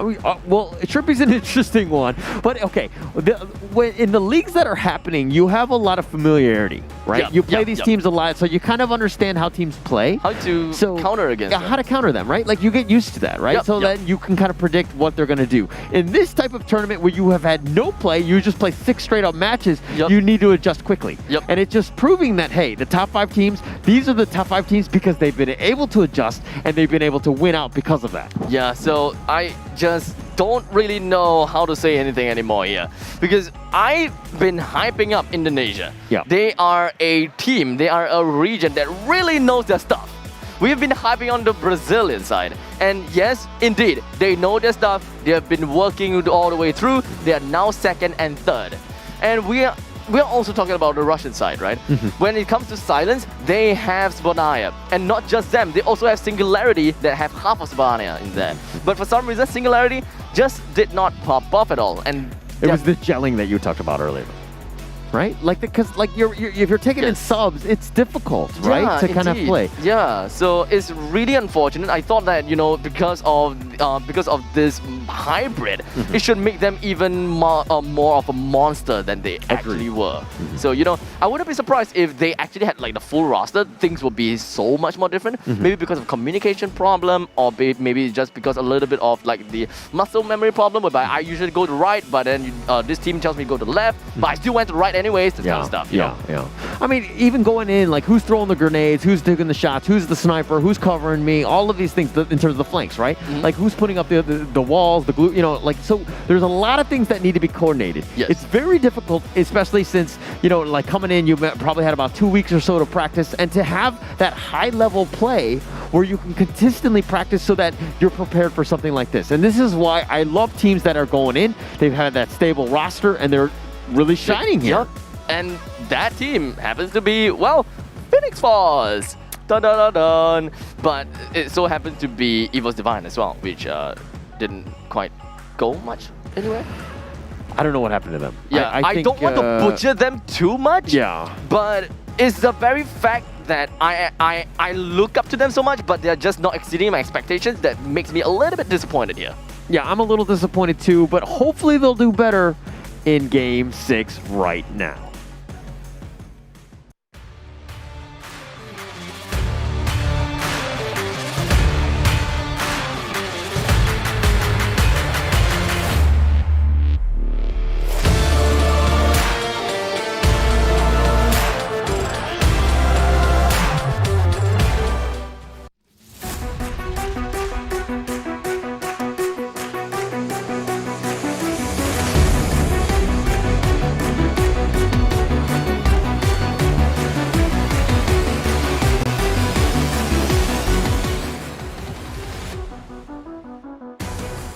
Here we go. The last and the final game of the Free Fire World Series Singapore 2021 started with a bang of the guns because Fluxo have jumped right next to VIP Esports. And Fluxo, are you really going to take this fight or not? Yeah, they're going hand-to-hand combat. They're like, okay, we'll take this. Shadow's by himself from VIP, that is. They're completely isolated. They don't really have any room. So it looks like Shadow is looking to trade this. He gets the knock onto Nobru there. He did have an SMG, so it looks like he does have a slight advantage. This could be disaster for Fluxo. Okay, he gets the pick up here. Okay, that's not so bad as I thought anymore. Shadow has been knocked down. He did not press the attack, which he very much should, to be honest. Well, Tarek, he pressed the attack onto the side of FAC, so he's got that working down. The thing is, Fluxo, they still have got themselves the kill. They managed to one-up the opponents while Roro immediately get a knockdown onto Nobru right in front of his face, just pushing all of that lead right into the opponent's eyes. And Fluxo! No! That's a donut, my friend. That's a donut. That's a disaster. And Fluxo had a chance, but they thought they had an advantage against VIP. They got super aggressive and they paid with their lives. This has got to be the harshest slap in the face for Fluxo. And now Silence have the chance to catch up to Fluxo because this is a big fat 0. Yeah, I mean, I don't know what else to say at this point. That was just a disaster in terms of how they turned that out. VIP Esports with a really nice outplay on that one. Just dominating Fluxo on that one. Yeah, I mean, this is still very early into the game. It is just 2 minutes and 40 seconds in. The circle has yet to be popped. But one thing's for sure is that we have 3 teams right in the center of the map, right onto Brasilia, and that is going to be Goddess. We're looking at Team Ace as well as Loud. And while we're talking about Team Goddess, we're also going to be looking at Bruce, just rocking in the teddy bear costume, a little bit of fluffy, a little bit of chubby, and just going to be heading himself into the safest place that he can possibly be, and that is right next to Roro.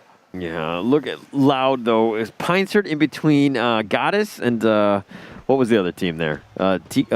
I believe that is Team Ace. Oh, Team Ace, excuse me. Yeah, so he's right in between, like, Loud are really spread around. They're in a decent number of buildings. Okay, now you see the vehicle by Cohen. He's going to just drive through. I don't think he's got a license, but he's going to run into 3 players. What a bad spot. This is an aggression that I did not expect coming from Loud, as K1 as well as Will. They are just going to be going in, guns blazing. There is a Vector Akimbo on the side of Will, but is this really what they wanted though? That is a really good instant shot down coming in from Will. He gets the drop, he gets the execute as well. We do have the time turner that's going to be popped down coming in from the side of Bruce as well as Will's side, but Bruce doing whatever that he can to completely juke out against Will. His HP has gone down to 70%, but he's still pressing onto the attack as most of the members coming in from Team Goddess gets completely wiped down just by a single member here. Will did all that he can with the Vector Akimbo that is double wielding, and he himself is the Grim Reaper. That essentially looked like a really bad fight, but Will was able to clutch that one out, make sure that nobody died, make sure that you get as many kills as you can, get yourself in this one, continue to fight. You got those 4 kills, let's find the next set of kills. And now it is. We're looking at BTS. They are also getting themselves closer and closer to the side of the riverbank whereby the first raiders are at. But are they really going to be shooting this one out though? Darko is, well, just doing whatever he can, just gotta move it all around, right? But you know what? It's okay because wherever that they are, they should be fine. Geek is just up north side. All right, I saw HQ Esports doing the same strategy, hiding in the river. It's like that centralized location. They seem to really, really like this here. Oh. Now, mind you, Phoenix Force are very close by. Oh, Loud and Ace are in a firefight. I don't think that they are gonna go all the way out though. Or not, never mind, because Loud, they are very confident here. They really want to go for this game with a loud bang. Maybe because of the fact that Fluxo is already out, Loud knows that, you know, this is our time to shine. We, as a Brazilian team that is alive here and now, we have to overtake Fluxo. So they've got confidence all the way up in their heads. They want to do whatever that they can in order to get themselves the second place. Yeah, I think that they were close though, and I mean, I think they had a slight advantage, and the fact that they got a 0 pretty much speaks volumes, right? I don't think they need to worry too much, yes. right? They were already ahead. I mean, they were up ahead by 3 points at this point, so anything at this point is gravy. Kronos with a nice knock there. I mean, they've been just very, very aggressive. BTS Dark over on the other side. Oh, the grenade! Oh, no! Coming from I Am Souza. Definitely not the kind of grenade that they were looking out for. But you know what? It is going to be a 3 versus 3 fight down by the containers as Ombak has already been eliminated. Geek Fam, they would want to go for something for themselves. They definitely want to get more kills because they are relatively close to whoever is going to be on top of them. So kills after kills is definitely going to be the best thing. But the longer that they stay here, it is going to be tough because we got BTS that's slowly making their way closer as well. All right, VIP Esports right now are on a firefight with Phoenix right now. So that's another one. And Ace as well. There's just action throughout the map. Will, though, turning it up, man. Quadra kill for him. My gosh, that guy's on fire. Loud. They're not pulling any punches here. They're just hiding themselves up inside of Brasilia. They do have the upper hand because Ace, they are outside the circle. All right, so Geek Fam here, First Raiders are so close with BTS. 3 teams. Geek Fam don't want any of this, and they're hiding that cubicle, and they're not doing anything. They don't really want any part of this action. But First Raiders right now, BTS, they're looking to go. The shield is on up. Dark, he's trying to step in, get some shots on Shin with a nice shot. He knocks him down, at least for now. A little bit confusing as Darko, the last member from the side of First Raiders, eliminated at number 10. This is not what we were looking for.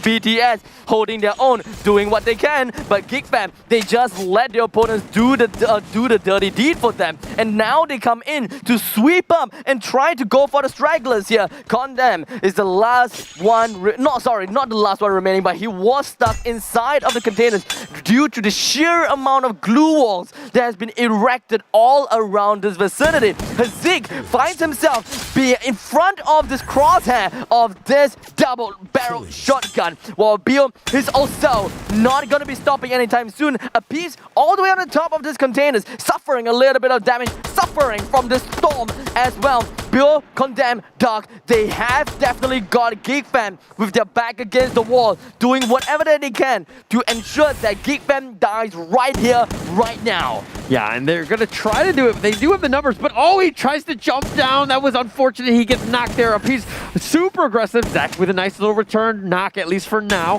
They're looking to trade this. Zach and Bio get another knock. He's going to heal himself. Zach is doing the outplay. He's been caged in a corner, and he'll just take these free kills. That was an outstanding outplay from the side of GeekFam. Now it's gonna be left with Dark versus Zach. A 1-versus-1 scenario here outside of the storm. Both of them, they kind of know that, you know, it's either you or me, buddy. It's either you or me. So I would either probably want to run away here because there really is no point in me going for this 1 point as compared to trying to go for the placement points. Like, it's so crazy because if you get up like a placement or two, it's literally 10K more.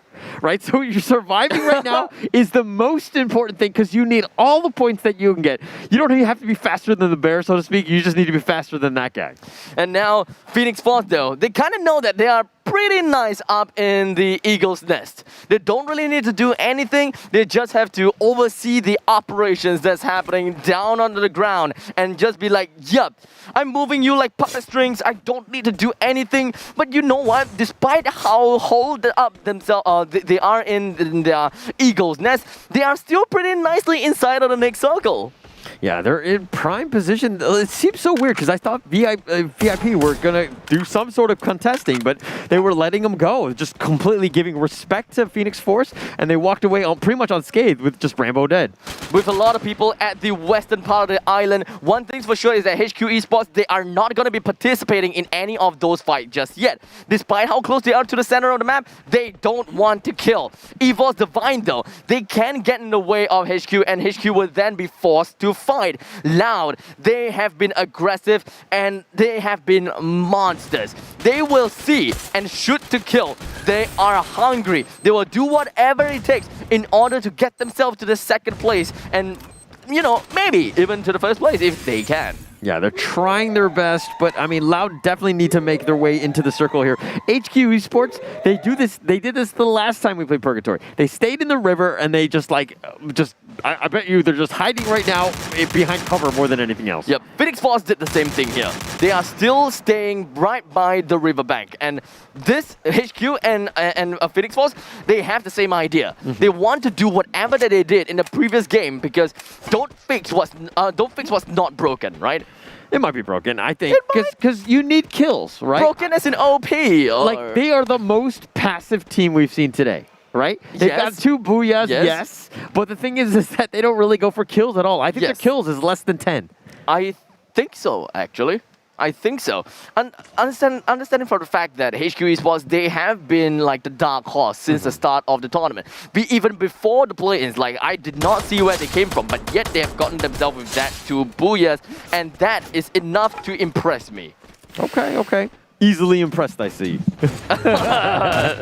know, booyahs is pretty impressive to me. All right, fine. I mean, you got 2, so that, I mean, the first time is luck, the second time is definitely skill, right? There's usually like that. But nonetheless, they haven't really gotten the kills. They haven't really been pushing.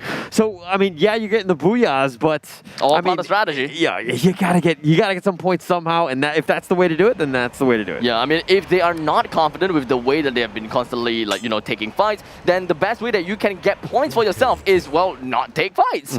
It's just survive all the way through and through and just let other people do the dirty job, which is exactly what HQ Esports is doing. They know their abilities and they don't want to overestimate themselves. Yeah, they're getting shot here, so at least teams know where they are. Phoenix Force, on the other hand, you know, they've been playing possum throughout as well. So both of these teams just sticking around, they just want to survive, let the circle come to them. I mean, considering Phoenix Force is right in the middle and Geek Fam just gets eliminated there. Loud, though, they are going to be in the crosshairs of EVOS, and they are all the way outside the circle. But luckily, though, for Will, he is going to be inside the circle, and he managed to escape from the tigery grasp of EVOS Divine, because there is absolutely no way that they, or rather Will, should take on this fight against the rest of the EVOS Divine. Just stay at the nicest place, stay as safe as possible, and allow EVOS Divine to wipe out everyone else away from this map. HQ Esports, they were holding by the riverside. They were trying to play passively, but this time, the game is not gonna give them this very match because EVOS is swiping them from the east, and we've got Phoenix Force swiping them from the west. No chance, nothing left. 13 players, 5 teams left, not a whole lot. Loud is like down to their last player. HQ Esports hanging on a thread with Tyson as well. Not really much going on, but Silence, EVOS, they're full rosters here. They're definitely in a great position here, but Phoenix Force, again, they have not moved here. Oh, nice grenade launcher. They found him and they end up getting the kill. Dakelong does go down finally. He was in that perch, or that high tower, for quite some time. And of course, the Wizard Tower did not do much for him. Team Silence, they have found themselves in a really bad spot now because Phoenix Force, they're definitely going to be pushing down a lot more of these lands onto the side of Silence. Zamaro, he was knocked down, but instantaneously being brought back up. The amount of firepower and damage that the crews, as well as Joanna, managed to push the Silence all the way away. Even though this is a 2-man squad, this duo has now deterred against Silence, and I'm pretty sure the Silence want to have nothing to do with Phoenix Force. Yeah, they want nothing to do with him. And Phoenix Force are just like, all right, I mean, it's more power to us. Make sure that we stay alive. I mean, if the other teams are gonna eliminate themselves, then they're gonna be the last one. So it's even more points for them. They're happy with the situation. HQ Esports, Tyson is the last man remaining. He's still hiding in this big little tower. But MRO5, he definitely knows someone is in here. We are tossing grenades after grenades after grenades. 4 members of EVOS, they're doing whatever that they can to completely eliminate this last member from HQ. And just like that, MRO5, he managed to Kobe his way onto Tyson. And Tyson, well, he's not going to be bringing his team over to the podium finish in this very game itself, unfortunately. All right, Silence sticking around. EVOS Divine is still doing very well. Phoenix Force just hanging on by a thread with Loud as well, who's all the way in the end. He doesn't want to take any sort of damage right now, but he's just looking for the other teams to just kill themselves so he can just clean up. 4 kills. 4 kills for Silence, right? They're doing what they can. 4 men still alive. Loud with 1 man alive, and that is only Will. Phoenix Force, 2 men alive. This is going to be a 4v4 between Silence and EVOS. In the very event that either one of these teams, they lost just 1 member, it is going to be that big of a deal. And Silence, if you ask me, I do like and love where they are at. They are in the prime position to just sit back and relax. Oh my gosh, but Silence there with some 2 knocks. Oh, gets the kill on Mr. 05. That was going to be it. That's going to be the kill leader with just 2, though. But Zarmo, he's got 3. He's got the grenade launcher as well. He's looking for somebody, but with 3 teams left, how are they going to end this one in this circle here? And Street currently being knocked down. This pretty much means that EVOS Divine is only left with 2 members, while Loud, they are completely eliminated. And here we go. Street eliminated for sure. 2v2, v4. We've got Silence. They are in the best position at this point in time, but the circle, it is still favoring over to the side of Phoenix Force. It will be unheard of if Phoenix Force as a duo will be able to bring down this 4 member of this Silence lineup, because that will be intense. And that is where I will grovel and just say that, you know, Phoenix Force, no matter who they are, how many people there is left, they are still the ultimate winners. Oh, but that circle is coming, and yeah, he's getting some shots, but they've got 4 people up. I mean, it's going to be very difficult for them because they can just pick each other back up. But EVOS is on the back end. They got to pick him up as well, so it's going to be 2-2-2-2-4. Let's see how this one plays out. The storm is shrinking. The storm is surely shrinking all the way down onto where Phoenix Force is at. While EVOS now has been eliminated, and of course, we've got Phoenix Force. They went all the way through the grenade launcher. Enough to bring all 4 members down from Silence. And Phoenix Force gets themselves with a total of 4. Booyah!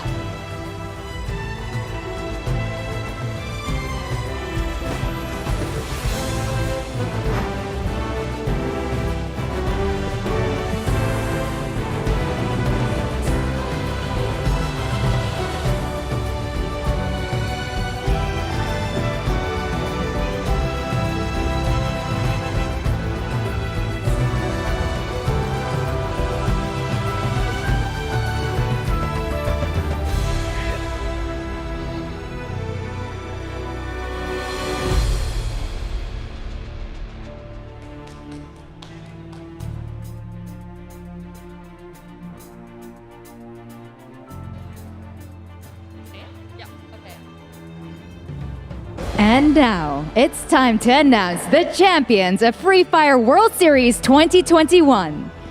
The world champions are Phoenix Force.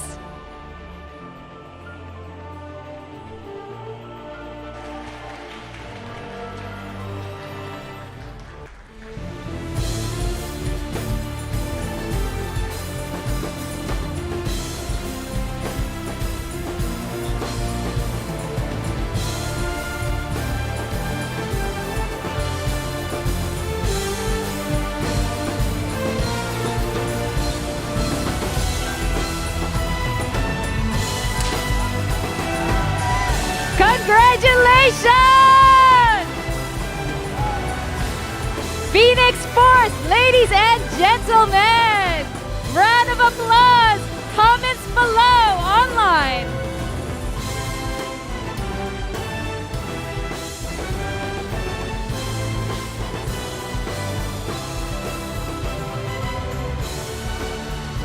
What a brilliant victory! And now to announce the MVP, the Cruise.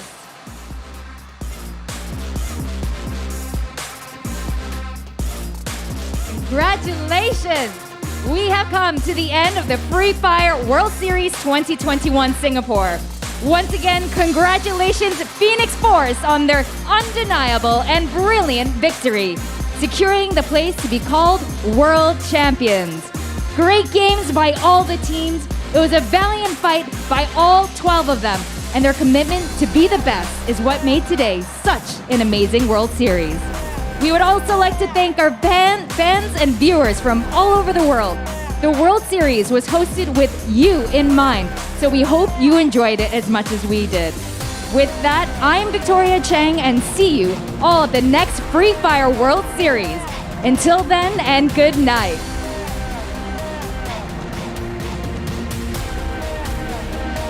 Congratulations!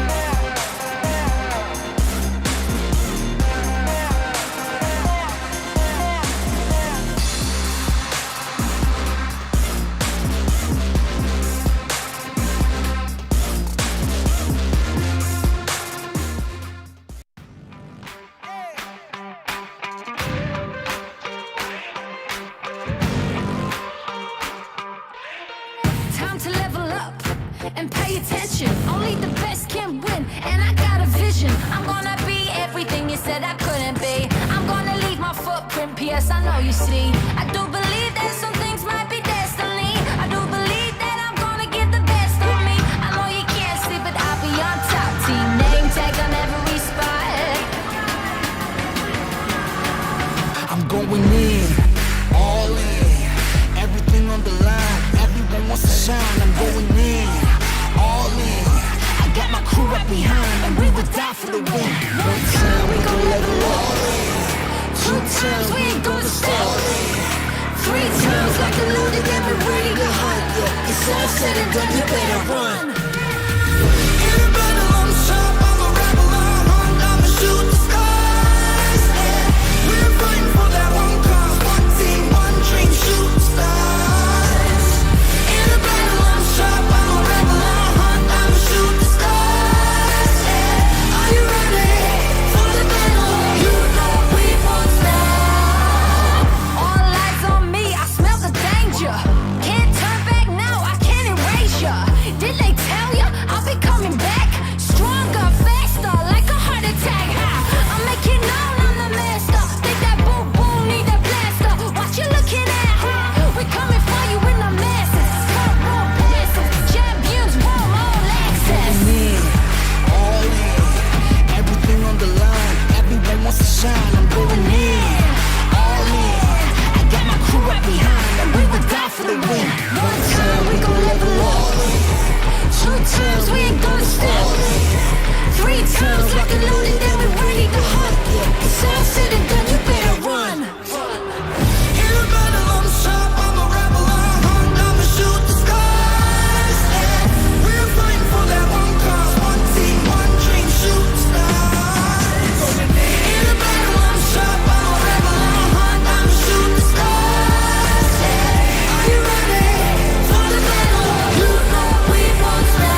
Yes, I know you see. I do believe that some things might be destiny. I do believe that I'm gonna give the best of me. I know you can't see, but I'll be on top. Team name tag on every spot. I'm going in, all in, everything on the line. Everyone wants to shine. I'm going in, all in. I got my crew right behind, and we would die for the win. One time we gon' level up, 2 times we ain't gonna stop, 3 times like a loaded and we're ready to hunt. Yeah, it's all said and done, you better run.